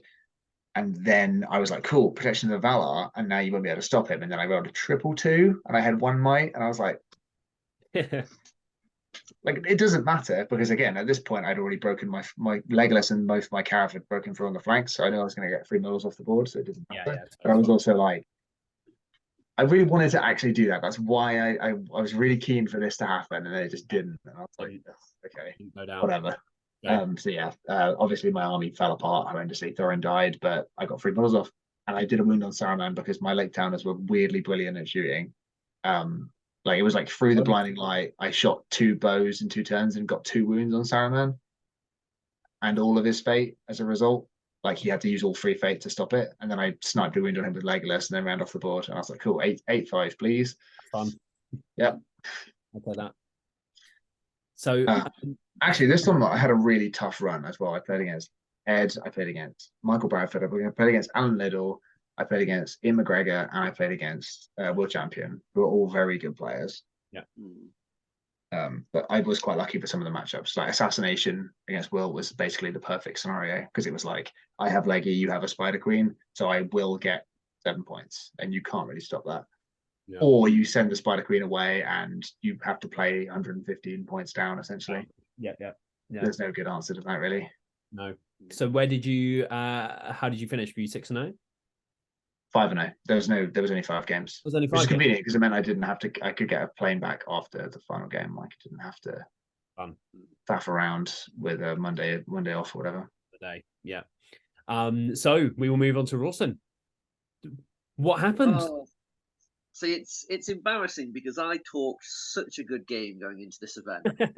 I bragged so hard about having this unbeatable 800-point list. Because me, Farmer Jakob, and Ali King were all in a group chat because we were going to be going to a Polish tournament later this year, an 800-point event. And they were looking for suggestions. I said, I've got the best 800-point card on the list. Yeah. It's going to beat everything. It's going to absolutely slay. And they were all like, yeah, but like, what's wrong? What about this and this and this that's wrong with it? And I was like, don't worry about it. It's fine. It'll work. It's great. And I took it to Bywater as sort of a way to prove to them that, this list is kick-ass. And it just went completely the opposite way against me. And it's even worse because me and Ed booked onto this event thinking we were being sneaky, going to an event that Farmer wasn't going to go to all the way up in Scotland. And then I don't know why you signed up, whether you saw us on it and then joined on, or whether you were always planning to join up anyway, but you joined after us and then went and just obliterated the field. And I felt like it would have just been far more beneficial to just never even bother signing up. No, you should have just not gone. No, you should have left him. You shouldn't have bothered. No. But saying that, I can honestly say that the coolest prize I've ever won was for the wooden spoon at this event. I totally did see it. Yeah, it was really good. I'll send you a picture of that as well. So you can put on the pod. And I'll put that on the screen for the listeners. Yeah, really cool and different. Really cool. So you'll see that in a second. Yeah. But the event just everything went horrendous. So I went to the event with the second largest army list, and we knew that the scenario was recon round 1. So I'm thinking, great, this is awesome. I've got the second biggest list. I'm going to recon. This is an easy win. Drew against Matt Light, who had like 74 models compared to my 50. It was the biggest list. Yeah. He had the biggest list. And I was like, well, cool. This sucks. So there was very little chance of winning that. But there was still some hope in it until the fact that none of my warband survived until turn 3. So like that's horrendous. Going to game 2, domination, I think it was, Farmer? It's capture control, but capture control, against Khazad Doom. Get with Aguirre as well. Again, typically an easy win. Galadriel cast on Aguirre on or beat out Khazad Doom.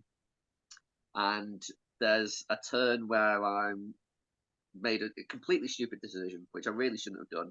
But it was the turn where I was like, this is the last model I need to kill to break him. Do I break him now and risk not rolling a 1 or a 2, which I would then lose the game? Or do I just wait another turn? Because in 2 turns I'm winning the game. I think, it's fine. I'll break him now. Game ends on 1 or a 2 next and I lose. Fuck. So that's horrendous. I then roll Contest of Champions. So I then find out that I'm against Angmar, which I'm like, great, game 3, Arno versus Angmar. Awesome. Contest of Champions, Galadriel versus the Witch King. Well, shit. Okay. That all goes apart. Oh dear. Game 4, I don't even remember what game 4 was because I got so drunk on the Saturday night. At this point, I was 3 losses into the weekend. I just got absolutely annihilated. Yeah. And for the life of me, I cannot remember what happened game 4. And then game 5, I did not roll higher than a 4+ on 71 consecutive dice. So I just... I did not know that's that. Okay. I think it's safe to say after the 3 losses, you kind of hit every bad thing that could happen, and then after the 3 losses on Sunday, you're a bit like, yeah. Your dice obviously felt so let down by the fact that you'd done so poorly that they really wanted to make a statement.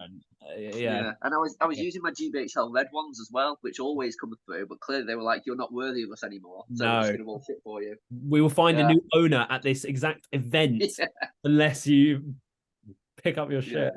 Yeah, it was just horrendous. But that being said, I've never had so much fun losing. Because being on the top tables, there's a lot of pressure to do well and succeed. But when that pressure is removed, I genuinely forgot how fun it is to just play the game for enjoyment.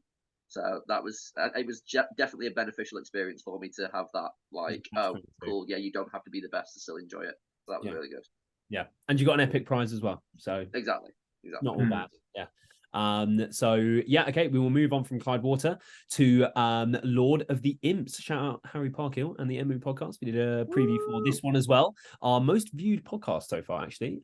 This was a very, very good event. Now, this is a 2-day 805-point event where you took two different lists. So you had a day 1 and a day 2 list. Now, if you want the breakdown on exactly how that worked, go check out the preview for Imps because we won't break that down in huge amount of detail now. But Jake won the event with a Iron Hills and Erebor reclaimed list, which I'll run through briefly for the audio listener. So he took, this is day 1 list, which is being led by Dane, I believe, right? Yep.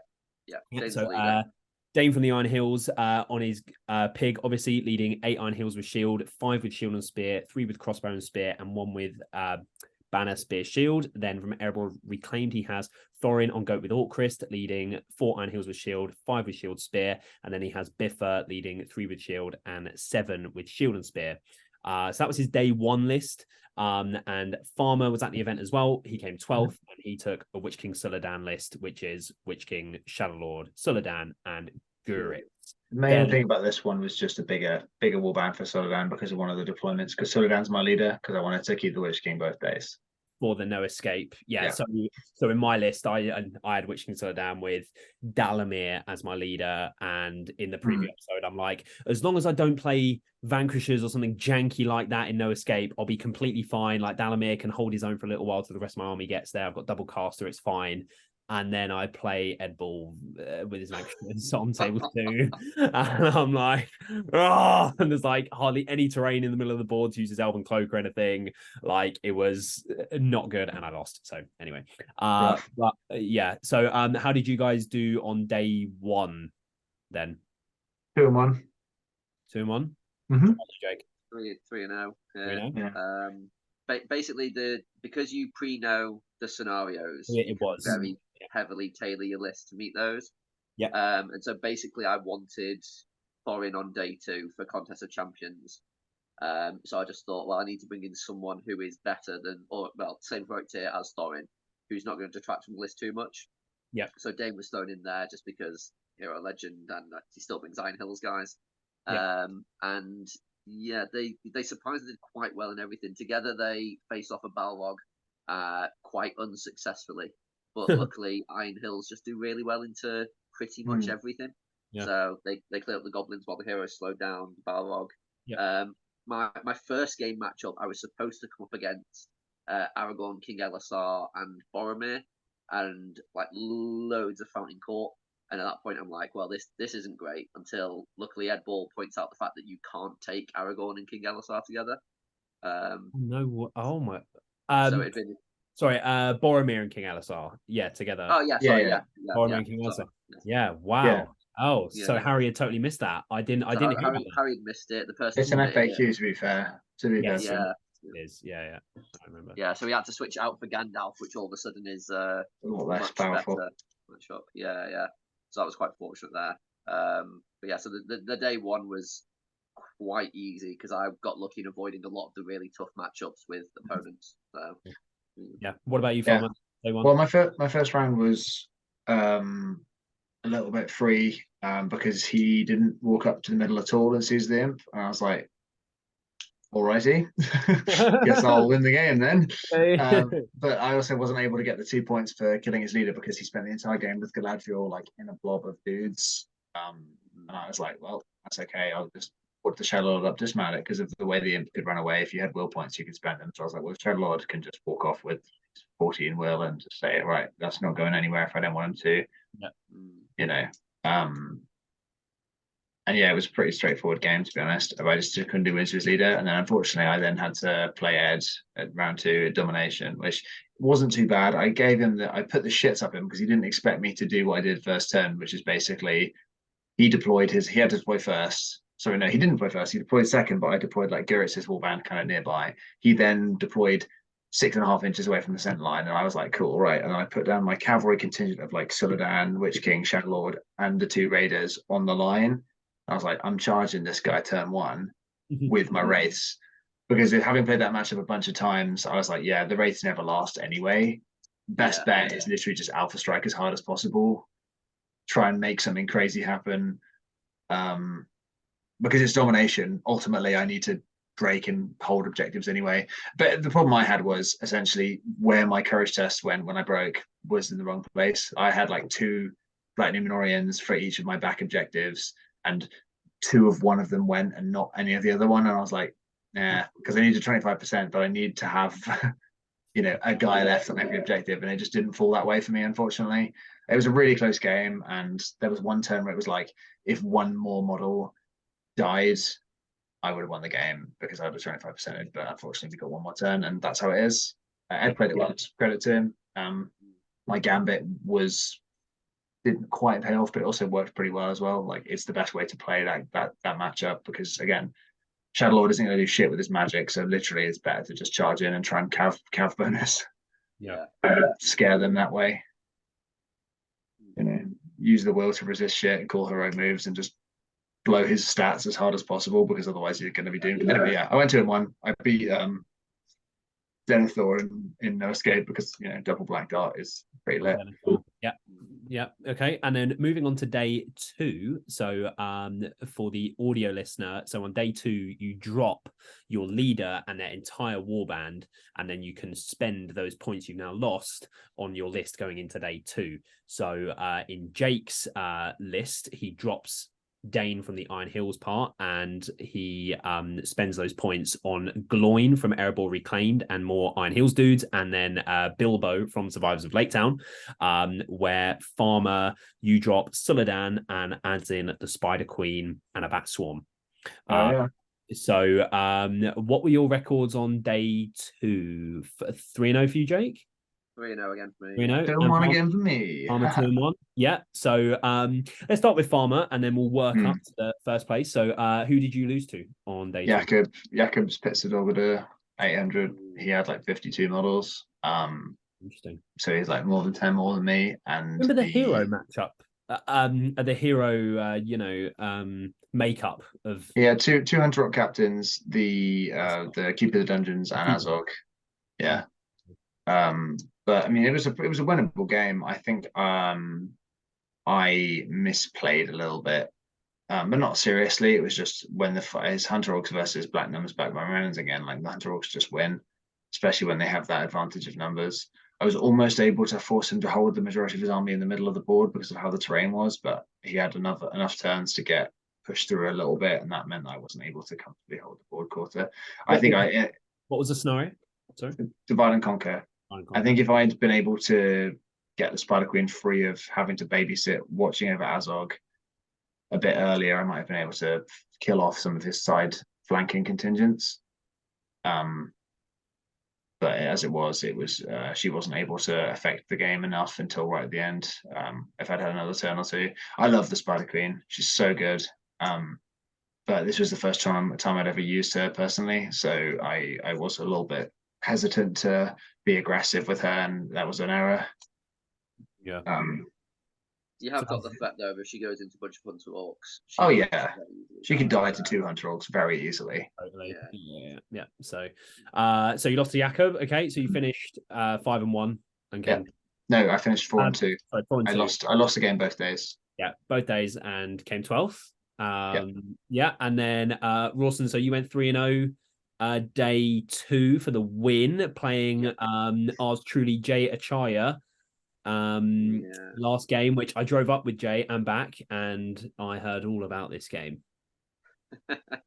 Yes. Yeah, I mean, honestly, the day 2 list is just a much better list. This was the list I was building the weekend for. Day 1 was just to get me to this point, because like Bilbo is undoubtedly the best ring bearer in the game, and arguably after this weekend, I think he's one of the best models in the game, just because he's such a hard counter to so many of those all hero lists. So he's obviously great in contest, which was guaranteed game 1 because he just shuts down any big heroes while Thorin goes and free combats around, murking a bunch of stuff. Scenario 2 was the hold ground with Maelstrom deployment, which, because I've got Biffa for the free heroic moves, I'm more than willing to spend the might to get me where I need to go. So I've got free heroic moves and free heroic combats in the list, which is just really good because you can be really aggressive with your might. And then game 3 was Jay Acharya, and this was another situation like when I played the game against Farmer, where I'm going into it thinking this is an auto lose because it's Clash by Moonlight, and he's got a badass all hero list. It was like Aragorn, Saruman, Legolas, Galadriel, Lady of Light, Gwaihir, and then a Sentinel. And I'm just sat there thinking I've got, I think, 1 bow in the list or 3 bows or something. I can't remember what it was now, but like a negligible amount. And it's crossbows, so I'm not moving and shooting. So I'm thinking he's just going to kite me all game, and it's going to just go downhill really south. Go south really quickly. But because they're like 2.5-hour games, I could literally just spend the entire game with my dwarves just in one big line, just walking up the board towards him. And eventually he's not going to be able to pick off enough to break out, and I could get him into a corner. And without having Bilbo in the list, I still maintain that he would have won easily, because he picked off Thorin super quick. He picked off Biffa really quickly with just magic and shooting and stuff. And so I just then have a load of dwarfs and Bilbo who can't be cast on.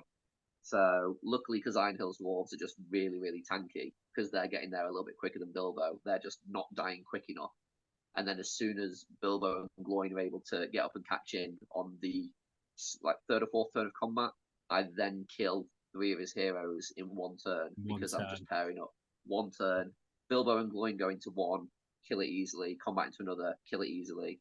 And then Ironhill's dwarves also managed to punk Saruman in that same turn. And all of a sudden he's just got he's got Aragorn and Gwaihir left, and it's all of a sudden a very, very different game. It's over. But just having a ring bearer that, I mean, all ring bearers have this, but not being able to be cast on by wizards is just so good. So good. So, yeah. It was right. I think it was luck. He maintains that the game was always going to go that way. But I think I didn't realise how powerful a ring bearer can actually be against triple caster or double caster. Yeah. He definitely could have done better, I'm pretty sure. I don't know exactly how it went. What I'm saying is, like, I don't think it's guaranteed that the game would go that way based on that matchup and that scenario. No. Play it way more jittily, if that makes sense. Yeah. He had to like pick off a hero and then be like goodbye and then never fight you and just march away with Aragorn. Yeah. That would have been the best way to win the game. That's what he tried to do. He came up and did a bunch of casting on Thorin and got the wound and then disappeared. And then he ran, but it was with you going up the board, in a big long line that eventually you kind of got him into a corner. Yeah. Well, I mean, but well done. He well relied too much on trying to protect Galadriel, who was on foot, whereas all his other heroes were mounted or had fly. And there was a big discussion afterwards on whether it was worth committing to saving Galadriel or not. And I think in that situation, it probably, I don't know. Maybe it was. If you've killed, Thorin was your leader, right? Yeah. Had he already killed Thorin? So he'd killed Thorin on the retreat. He'd wounded Thorin initially, and then on the retreat he'd killed Thorin. As he was running away. But yeah, if Thorin is already dead, then you can afford to let Galadriel die 100%. Yeah. And I think that would have been the right play. Because if he's all mounted and has march, you can't ever catch him. Yeah, exactly. No. So I had no march in the list, and I'm dwarves anyway. So yeah, exactly. So he can outpace you while even moving half the shoot if he wants to. Yeah. So I mean, easy to say that from the perspective of no board in front of you and no, your brain is full of like what happens if he goes second and then goes first and all that shit. it's easy to say that in a vacuum, and order lists are hard to play. So I don't think any less of Jay for not managing to get the win there, because he played really well. He kept pulling out tactics and things that I was like, oh, that was actually really fucking clever. I didn't expect him to do that. But then there's only so much you can do when he gets trapped in, unfortunately. So yeah. But Gloin and Bilbo are just an incredible 90-point pair of heroes. They're really, it's a tag team. Really good. Yeah, they are really, really good. So this was where, Rawson, this is your 5th 100 of the year here. So you're in the lead already going into this event, and then you went, okay, I'm gonna up the stakes here. 5th 100, Farmers over there down, not knowing what to do next. Yeah, plebeian 400s. Yeah. So moving into the next event, it was a good counterpunch to me getting 100 to bring it back to 400 each. So we came back with Lord of the Imps, and then we move into Unnumbered Tiers, where for the audio listener, Rawson ended up coming 3rd at this event, and Farmer came 8th. So this was 1,000 points Unnumbered Tiers. We did a preview for this one as well. So for the audio listener, as there's some kind of changes here, I mean, Farmer, you've taken quite a similar list to what Rawson took. Yeah. To Imps. It's fairly similar. Same 3 heroes for his day 1. So Dane Ironfoot with the boar, Thorin with the goat and Orcrist, Biffa, some 22 odd dwarves, about half of them with spear. Then you throw in Galadriel and a full warband of Galathrym with spears and shields and stuff. Yeah, and a sentinel. Yeah. Galadriel is the leader because this tournament contest was off the table, so she's a good leader. And also, the only other thing of note is I made sure to have Dane from Iron Hills and Thorin from Erebor Reclaim, just so I could maximize the number of Heroes of Legend. Because there was a rule in this tournament where if you get cast on and you don't resist it, if you're a Hero of Legend on a 6, you ignore it. I completely forgot about that. So many times. Damn it. That was so many times on Thorin. Well, if it helps, I had a lot of chances to roll that and it never happened. So it never happened. Okay. No. And we were saying in the preview, we were like, how often is it really going to make a difference in key situation? I mean, it's definitely important. And that, I figured there's no disadvantage here because this was going to be a yellow alliance anyway. I might as well make sure I have as many Hero of Legend anyway. Yeah. So that was Farmer's list at 1,000 points, and then Jake has a there was a lot of this is going to be heavy fight 6 and dwarves at 1,000 points because there's no legendary legions as well, which is a very key point to make. So he's got Halls of Thranduil, Leggy, a load of Mirkwood elves with a sentinel, Thorin with a load of Iron Hills. One of them has a banner. Gloin and Biffa leading similar sort of war bands, and then Bilbo as well from Survivors of Lake Town. And you came 3rd with this list.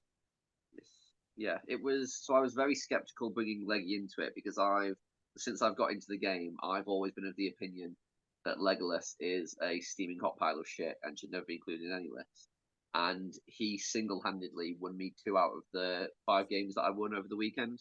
So I've hard U-turned now into the idea that Leggy is fantastic. You're a Legolas truther. Leggy is fantastic. He knows that now. Yeah, how did you not? The thing is, it's pretty easy to, if you play lists if you're happy to be playing, for example, Hunter Orcs or Elves or Arnor, you're probably not realizing how powerful sniping people's horses can be because you don't have any horses to lose. You know what I mean?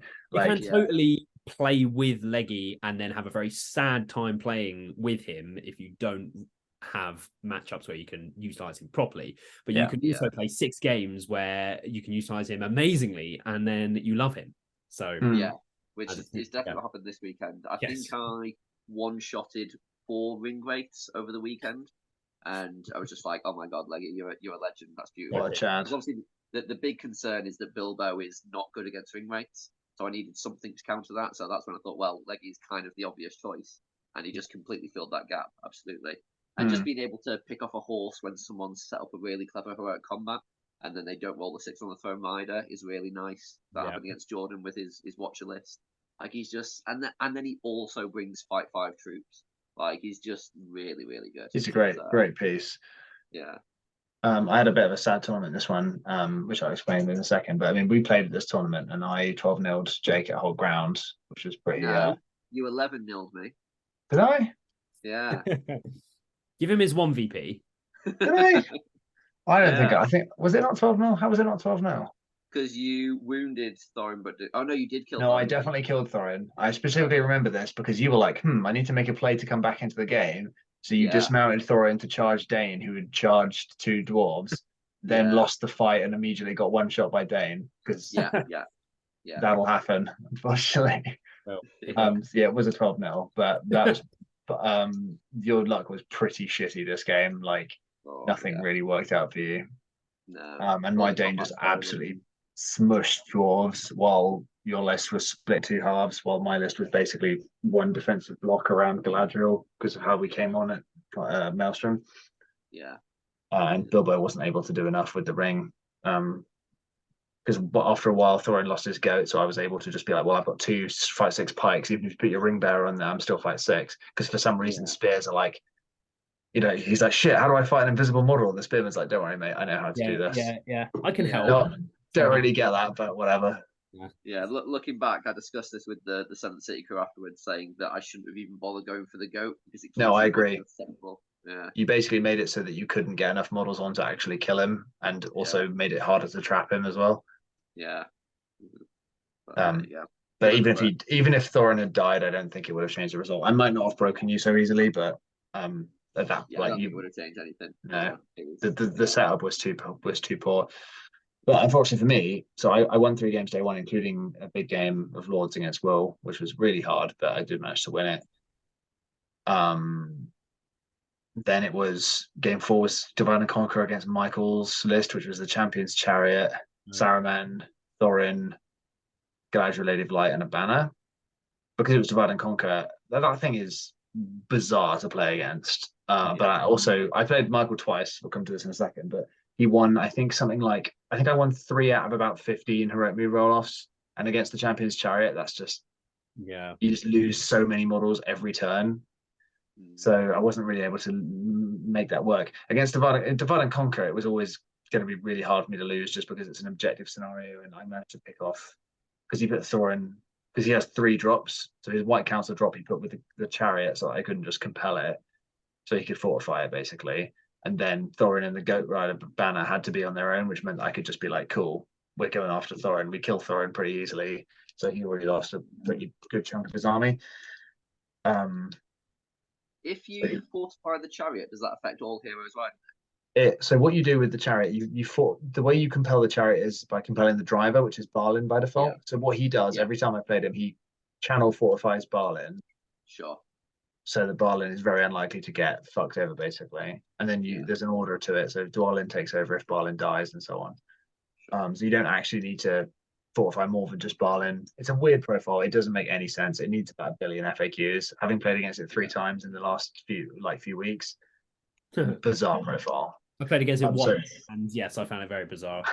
So I beat him that scenario. I then played Jay, who went on to win this tournament, at Assassination. Now, this was a big kind of fuck up on my part. I basically didn't really consider the implications of what I was doing. I realized later that I should totally have just played for a draw in that scenario, because I was on top of the standings at that point, and I was like, Assassination versus Leggy, Guahir, Boromir, and basically my army outgrinds his with the dwarves. Just because I have numbers. I was thinking, like, really all I need to do is just chuck my army in a block and just put all my heroes out of sight where he can't hit them with anything. Play for a draw and then hopefully get a better scenario in the final round. But I didn't do that because I'm stupid, and also I don't really like playing boring games, which is a failing if you're trying to win, especially against a list like that has all the tools. You put yourself on the back foot. And eventually I had what I consider to be a SBG moment where I lost a move roll off, got charged by Guahir, didn't strike up to 10 and got 1 shot. And it was like, that happens, doesn't it? Worth SBG for you. Unfortunately, yeah, exactly. It's like, don't get in a situation where you have to strike up to 10, ideally, because you inevitably won't do it and you'll be sad about it. So I lost to Jay, and then I was like, cool, I'm playing for, basically, if I won my final game, which was a rematch against Michael's Chariot to the death, I would have come 3rd ahead of Jake. But unfortunately for me, I got a draw, and I was very unlucky to do so. I had literally like 4 different ways I could have won the game. Essentially, I broke the chariot, so I needed to break him. So he has 8 models. He has the 4 champions on the chariot, so Fili, Kili, Balin, Dwalin. he has a banner, he has Saruman, he has Thorin, and he has Galadriel. So I killed Thorin and Galadriel. Saruman had fled by this point, and his banner had spent the entire game in the corner. I'd sent like my cav, elf cav, after the banner to try and kill it, but I wasn't able to. I had like 2 elves in the corner, one of them fighting Saruman, one of them fighting the banner. They'd both charged. I'd broken the chariot the previous turn, and I'd set up like traps on all 4 of the champions. So it was like I have like Thorin and Biffa fighting Dwalin, or sort of fighting. I set it up so I could kill one for combat and basically make sure I got fight 6 in every fight. I got Thorin fighting Dwalin. And basically I killed 3 of them. I killed Balin, Feely, and that's 4. I killed 2 of them. So I killed 4 of his models. I need to kill 1 more model. I bounced off of Keeley because I'd had to stack one of the fights in a way that it was going to be kind of hard, and I was not that far away from breaking, so I didn't want to risk letting Dwalin fight a bunch of guys and then potentially win and kill like 4 of them, because it's Dwalin, he can do that. So I was like, shit, Thorin has to go on Dwalin, and then I won the fight, but I couldn't kill him. It came down to like I did 2 wounds and he passed one of his fate. So I was like, cool, I need to do 1 more with these like 8 strength 6 shots, strength 6 hits. Rolled 1-6 and then couldn't get the 4+. I was like, whatever, okay, that's shit, but fair enough. So then I have 1 elf fighting the banner. I won the fight but don't kill, and then I have an elf fighting Saruman. I win the fight but I don't do a wound, and it was like so many opportunities. Any one of those things works, I win the game, even if it's a small 1-0 win for wounding Saruman. Or 2-1 win. Would have put me in 3rd, but unfortunately I couldn't get it, and I ended up with a draw. And that was like that one really threw me. I was feeling so shit after that, because it was like, why did this have to happen? 0-2 to Michael Bradford and his chariot at Unnumbered. 0-2. No, I won and got a draw. And yes, sorry, I won one and got a draw. It wasn't even. I didn't even. Game. Sorry, I'm. But it was the result being like the fact that I lost out on a 3rd place, which was at that point very, very important. Yeah. Because it would have meant that if I got a win, I'd have gone ahead of you. Yeah. And then also that you got it over me was so bad. I was like, oh, not that I was unhappy that you got it, because obviously I want to be supportive, but also in the terms of them trying to win the thing, I was like, yes, the way it ended was just so upsetting. It was like, you saw red for a mo. No, it wasn't even red. It was more like blue. I was like, go back. I'm going to go cry outside for a second. It sucks, lol. Yeah. So at the end of this one, Rawson, you are still in the lead here. Heading into our next event, which is Contest of Champions, 650 points, where you both took Pits of Dol Guldur, which was a bit of an interesting one. I was not expecting to see this when I loaded up Longshanks. And we talked about this at length at the podcast. Had you 2 spoken about this beforehand? No. So I knew 2 things. I knew that Jake had been talking about pits. So I knew you'd thought about pits at one point, because we talked about it when we were talking about Poland. Yeah. And I knew that your 650 Hunter Orc lists from Llandudno had maybe been a little lacking. And I'd looked at pits, and I knew that pits works really well at 650. So I was like, I reckon 80% odds at least that Rawson's going to take pits. But also, I'd been wanting to use pits for ages because I think the rules are really cool. Yeah. And I borrowed Jakob's pits basically because I haven't finished painting. Mine has been like a 3rd painted for a year at this point, and I'm struggling to get through it. But so I suspected that Farmer might have bought Mordor Harrod, and then I thought, oh, but what if he pulls something completely out of left field and brings Pits of Dol Guldur? And until that point, I had no plans to bring Pits. I was just going to bring Arnor. And then I thought, oh, but you know what really screws over Pits is another Pits list. And I bought Pits expecting to either screw out his Mordor Harrod or his Pits, and then obviously we never ended up playing each other at the entire event, so it didn't matter. But, shame. What's important is Ali played me, you, and David Nixon with the 3 pits play. Yeah. Did he lose to all of us as well? He drew with Nixon, but I beat him as well. Yeah. Love it. So the pits list, they do actually have a fair amount of differences. So Farmer, you came 2nd at this event, and Rawson came 5th. And in Farmer's list, he has have I done this the wrong way round? No, I have done it. No, that's correct. Yeah. Oh, sorry. Jake's is the one that has almost no Gunderbads and has a Warhorn and 3 less models. Mine's got 40, 12 Gunderbads, no Warhorn. I thought you had the Gundabad captain farmer. No. But that's Rawson. No, No, I've got Gundabad Orcs and 2 Hunter Orc You've captains. got more Gundabads in general. Yes. Yeah. Yeah. So obviously they're both pits of Dolgador, but there's a fair amount of differences there. They are both different flavors for sure. Well, there's close to a difference as you can get basically in this list. Yeah. Short of taking Gundabads with shield as a front line for some reason. Yeah. If you're a crazy person. Yeah, and just send those 100. I still think taking the Warhorn was the right choice. Just Well, because having a courage 4 Azog when Harbinger's around just really, really hurts. Yeah. And I liked the Gundabad Orc captain. I was umming and ahhing whether to try and squeeze the Keeper in, but the Keeper would have been a choice instead of the Warhorn, and I'm not sure if that was the right selection. Yeah, I would have liked Warhorn in my game against the Rise of the Necromancer. Fortunately for me, it was Divide and Conquer, so my shit process didn't really punish me too much. They were very bad, though. Yeah. At one point, I called a right move to tag the Necromancer, and I had 16 models that could charge, and none of them did. And I was like, quite a few of them are Courage 3 as well. I was like, I'm sure I was chatting to Matt, and I was like, even 16 models at Courage 1, it's a 29% chance to charge with Courage 1, and I've just failed 16 in a row, including one with a captain that had Will. So it's like, okay. You hold a crap ton of them that were like one off, or it would have passed with the horn, and you're just. To be honest, buying. I don't even know if that would have made a difference. I wasn't like specifically counting how many would have helped with the horn, but I just think you remember a lot of like 4s and 5s on those dice. Yeah. So it didn't matter anyway, but it was no, I mean, to be fair, the game was almost decided by the fact that one of my Hunter Rock captains rolled a 666 for his courage test from a channeled what's it called? What's the one where you have to take a courage test or run away? Oh, yeah, that was it. Channel Instill Fear. He then, because you have to use 3 dice and discard the best roll. Yeah, my Hunter Rock captain just Chad 666 there. I was like, no, I'm staying. You have to fight me. Yeah, which is good. Yeah, I came very close to killing his Necromancer. But yeah, to be fair, that game, as you were saying about Azog being Courage 4, he got Drain Courage, and then it didn't end up mattering anyway because immediately he flipped his guys to trap him, and then Azog then didn't strike up to 10 and immediately bit Curb anyway. So it was like, well, sure. I didn't even get to use my cease priority that game.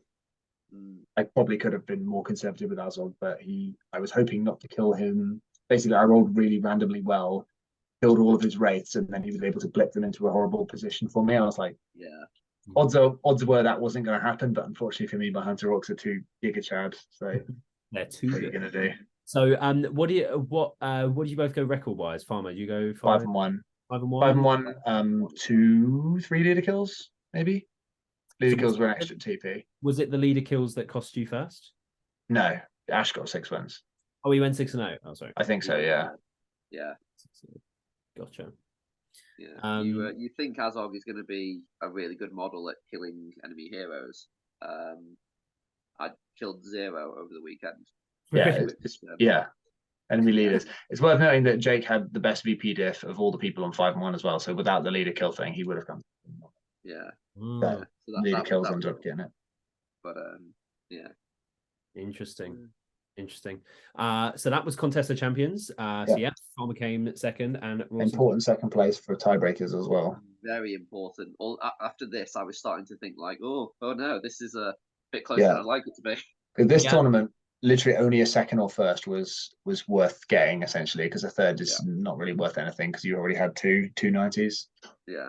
So this second, ends up being really, really big, closes the gap to then take us into this previous weekend, Battles on the Coast in Ireland, where this really became Northern Ireland. I must say, Northern Ireland. Apologies. And Michael Bradford. So confusingly in a place called Bangor, but not the one in Wales. Yeah. Which I originally booked a ticket to before realizing it was the Bangor in Ireland, then realized, oh shit, I can't go to it. So I had to bail. Well, I almost missed my flight back yesterday, so this list is super, super fun, by the way. Gotta say, amazing. First out of 24 players at this 100. Do you want to take us through the list? Sure. So I've got Witch King, 314-3, leading 8 Morannons, Spirit Shield, 8 Black Nuns, Morannon with Banner and Shield and a tracker, and then Wrath of Sauron, 6 Morannons with Spear and Shield, 6 Black Nuns, 3 trackers, so 4 trackers, 14 Black Nuns, Spear and Shield. Morannon's just a decent battle line. Then I've got Durbers with the Bat Swarm, a Watcher in the water, the Watcher in the water, I should say, and then I've got Spider Queen with a Bat Swarm. So it's basically solid battle line, couple of casters, Durbers to be a Mike Caddy, and then Watcher, Spider Queen, couple of Bat Swarms. 40 models at 1,000. 40, yeah. Good lord. Yeah, like this was my this is the other list I had in my mind for tiers, and I was like, oh, it's a bit aggressive, a bit crazy. Don't know. And then if I'd known what I know now, I definitely would have taken this. This is fucking sick. Absolutely rocks. How'd it go? It was great. It went 6-0. I only conceded five VPs the whole tournament. So my first game was against the champions of Erebor at Fog of War, so that was a bit of a gimme to start with, because the only thing was I had to make sure not to leave any of them alive in a way where I could just randomly at the game end. I was like, because this was the same scoring system as Nanith Nodiad, so 12 nils are like really, really high value. Yeah, sure. So it was like, cool, just pick off the dangerous ones first, pick off 6 out of 17, and then just set up so I can kill the rest in 2 turns, which when you've got the Spider Queen, 2 Bat Swarms, and the Watcher, it's very, very easy because they absolutely destroy dwarves. Yeah. So you just pop up, bring the Watcher up. The theory behind the list is you have a bubble of your entire army is basically within 6 of the Watcher the whole time. Yeah. So it means that no enemy heroes can ever do anything to your army without being in danger. Even with Blinding Light, it's like, well, I've got D6 shots and all I really need is a 5 with a might point and I can grab your most important hero. Yeah. And it's just, I'm a convert, I tell you, this thing is amazing. Jesus Lord, there it is. We'll see more events for the rest of the year, perhaps. Maybe. It's really hard to it's really hard to find the list to make it work at above 1,000. 1,000, you get all the tools you need to basically make the Watcher unbelievably good and reliable. Yeah. Without all of these tools, it becomes a lot harder, I reckon. Sure. But basically, so I grabbed Dwalin, grabbed Thorin, grabbed Biffa, grabbed Gloin, grabbed Dory and Nori, and then once I'd done that, I was like, cool, those are all the actually dangerous ones with the +1s and the rerolls and the 3 attacks. And then it was like, cool, so you just set up, basically box them in and be like, right, I'm just gonna Spider Queen, Bat Swarm, Heroic Combat, kill 2 that way. Watcher's gonna kill 1, Witch King, Bat Swarm's gonna kill 1, and then you break him, and then there's only another turn, and you just kill everything else. Just to make sure that he wasn't protecting like Oin at the back or something. Yeah. And then in the end, it turned out he was protecting Dwalin, which is like, okay. I mean, obviously, I'm going to kill Gollum first, but you do you, buddy. Yeah. So, it was a good start, and then hold ground against dwarves as well was good. I was able to kill his ballista using the Watcher pretty easily, and he wasn't able to use Dane in a way that I couldn't just get him with the Watcher as well. But actually, a funny thing that game happened was the Watcher bounced off Thrain because he had Dane on board, Thrain and Thrall, kind of like an Alley King style list. Yeah. Oh, sure. Yeah. And I bounced off Thrain 4 turns in a row, and then the turn after I broke him, Thrain then just double one discourage test and fucked off. Love to see it.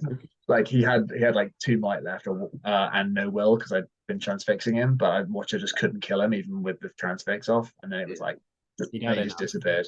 He didn't have enough. He had 2 might, but because I had the -1, it was like he just couldn't do it. Very funny stuff. Yeah, so weird game that. Game 3 was Contest Champions versus Jakob, which, as long as the Watcher comes up turn 1, is a really fun one because it means that Guahir can't get any kill count without getting in. Because Jakob was using his City of Kings list plus Gandalf the White, essentially. Yeah. So it was Gandalf, Guahir, Radion Eagle, Boromir, Aragorn, and Leggy and Nova Sentinel, which is a 6-way yellow alliance if you're keeping track. An Irish event as well. That's very unheard of, mate. Yeah. So but I was able to pull Guahir and blow him up because it was like, you've got heroic defense, but I've got 40 dice needing 6s, some of which are re-rolling. So after that, it was then Lords of Battle against a shooty list. But once I managed to get stuck into combat, it was just doomed. The Rangers were scary, but I popped my Broodlings to charge some of them so that he couldn't shoot with nearly as many models. And as soon as the Watcher gets in combat, literally the Watcher is a massive line of sight block. And if she's fighting one model, anything behind any of the tentacles and any of that shit just can't be targeted anymore for good armies.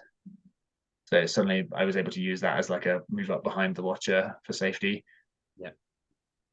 And then in desperation, he's chucked Boromir in, which is like, that's the wrong thing to do. Like, you should definitely keep Boromir out, even if it just means losing, 10-0 rather than 12-0. It's like, in this tournament, those 4 TPs could make a big difference. Yeah. Then I got to play Michael Bradford's same list with the chariot, except this time I had a watcher, which means that you leave a nice big chariot-sized hole and you go, whoop, come to me. Chariot. The best thing to do with the chariot, 100%, is a bat swarm, because it halves the whole fight value of the chariot. Really? Yeah. In a way where you can't individually halve their models. There's no, transfixing them. Any one of them can still contribute. The bat swarm is just like blanket, fuck you. Oh, wow. So fortunately for me, he had a spare chariot base that he'd 3D printed, and I was like, "Cool, do you mind if I borrow that?" Put it down, all the models in base contact. It's a very, very funny thing to do when you're like, "You see this base here? It'd be a shame if whoa." Grab the whole chariot, and then obviously the watcher rends the chariot itself, and then suddenly it's just 4 average dwarf heroes on foot. Yeah.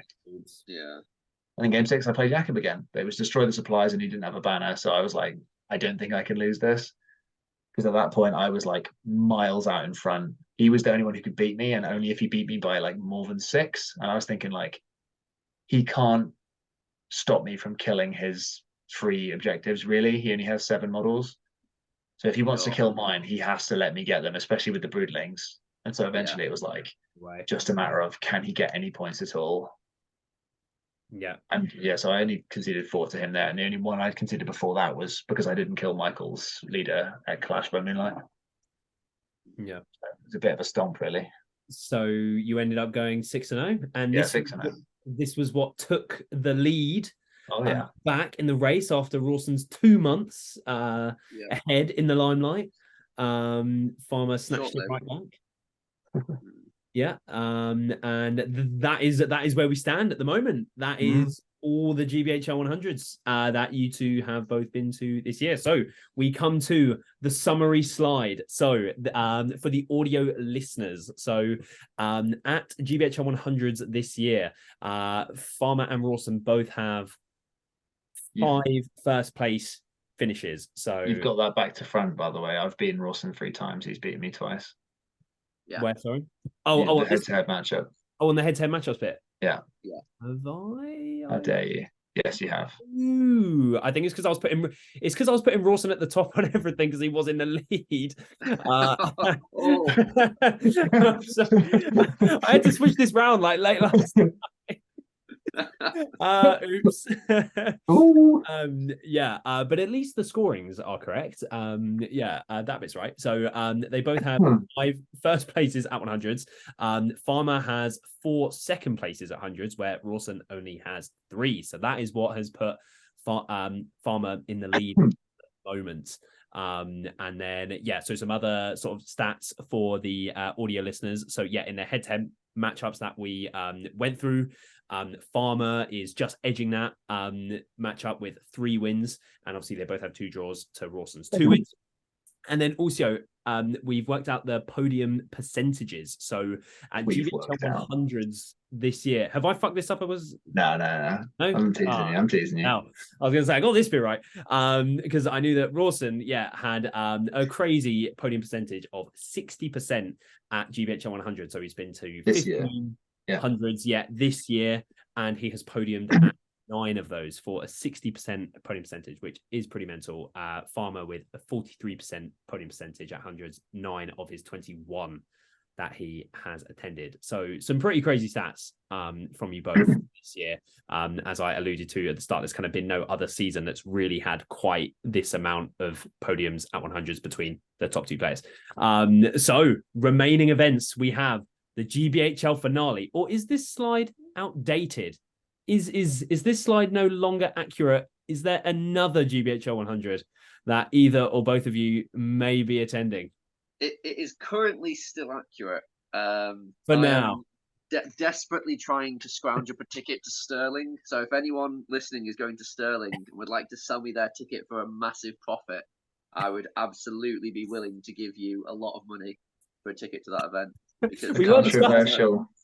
controversial one. in the Gollum's Gamers chat earlier, how much should we ask Rawson to pay for one of the 3 tickets that we currently have at our disposal? Oh, we got 3. I thought it was just Ash and Sam. So James has Vince's ticket. And well, are you intending to compete at Sterling then, Jake? Is that I am intending to compete at Sterling. Yeah. Oh, okay. If so I can acquire a ticket. Farmer, where will you not be at Sterling then? I know the answer. No, I won't be at Sterling because I'll be in Poland. You will be in Poland, so you are sticking to the Poland absolutely trip commitment. I'm sticking to the Molotov-Ribbentrop Pact.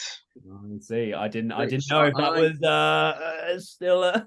Well, I mean, I'm going to Poland no matter what. Yeah. I would also still be going to Poland if it wasn't for a change in personal circumstances, which is a completely valid reason. And yeah, now I'm. To be honest, I don't think I'm going to end up getting a ticket to Sterling. It's just too late to it now. So I think it's all going to come down to the finale. That is, that's what I've been anticipating. Yeah. Yeah. The big. Yeah. So the finale, I mean, that's where it's all going to go down, really. Ash is also in a position to potentially take. Well, he's got 2 tournaments, so if he won Sterling, it would be very interesting. Sterling as well. Yeah, if he wins Sterling and wins the finale, he knocks me down to 3rd place in the podium, and I think he beats. He'd knock me down to 2nd. Yeah, that would put him on 6 wins because obviously any seconds. I mean, he doesn't have any seconds, so that would be irrelevant. He needs 2 clear wins. Yeah, 2 to actually do anything to either of us. Yeah. But if he does get 2 clear wins, he beats both of us. He beats both of you. Yeah. So the Gollum's Gamers are totally in a position. So at this point, neither of us can fall off the podium. Yes. Yeah. Which is fortunate. I don't think Ash can either, actually, based on who's going to these tournaments. Ash could if Jay. Actually, GHL could do it, yeah. Yeah. Jay needs a 90 and a 100 to beat him. So if he 90, he's out in a few weeks and then wins the finale. He knocks Ash off. True, yeah. That's why Jay's going to that 2-day Tom's 2-day 90. Yeah, I didn't know why. He's trying to grab points. He's got to keep going. Got to keep trying. It's exciting. It's very close. One thing I would say, like as a sort of closing thought, almost is it's kind of mental how much has changed in since last year. So I looked at this. The number of players who've got a higher score than I came 2nd with last year. Literally, the top 8 all have a higher score than I came 2nd with last year. Yeah, it's crazy, isn't it? Bradford, Ben Haslam, Ed Bull, Jakob, Jay, Ash, me, and you all have a higher score. I got like 370.1 or something. I got 2nd with last year, which is this year is not 60, I think, which won best newcomer, which doesn't even come close to best newcomer this year. So that was the league do be popping in that way, But in your head-to-head matchup, so whoever wins the finale, if either of you 2 win the finale, so Rawson, if you win it, you jump Farmer. So second would also do it unless I win it as well. Yeah, if I come 2nd and place higher than Farmer, I also jump him. But if Farmer wins, it's just playing for win, right? So I only have one. I have 2 GBHL tournaments left, one of which is the team events, which can't help me. Yeah. So finale is all I've got.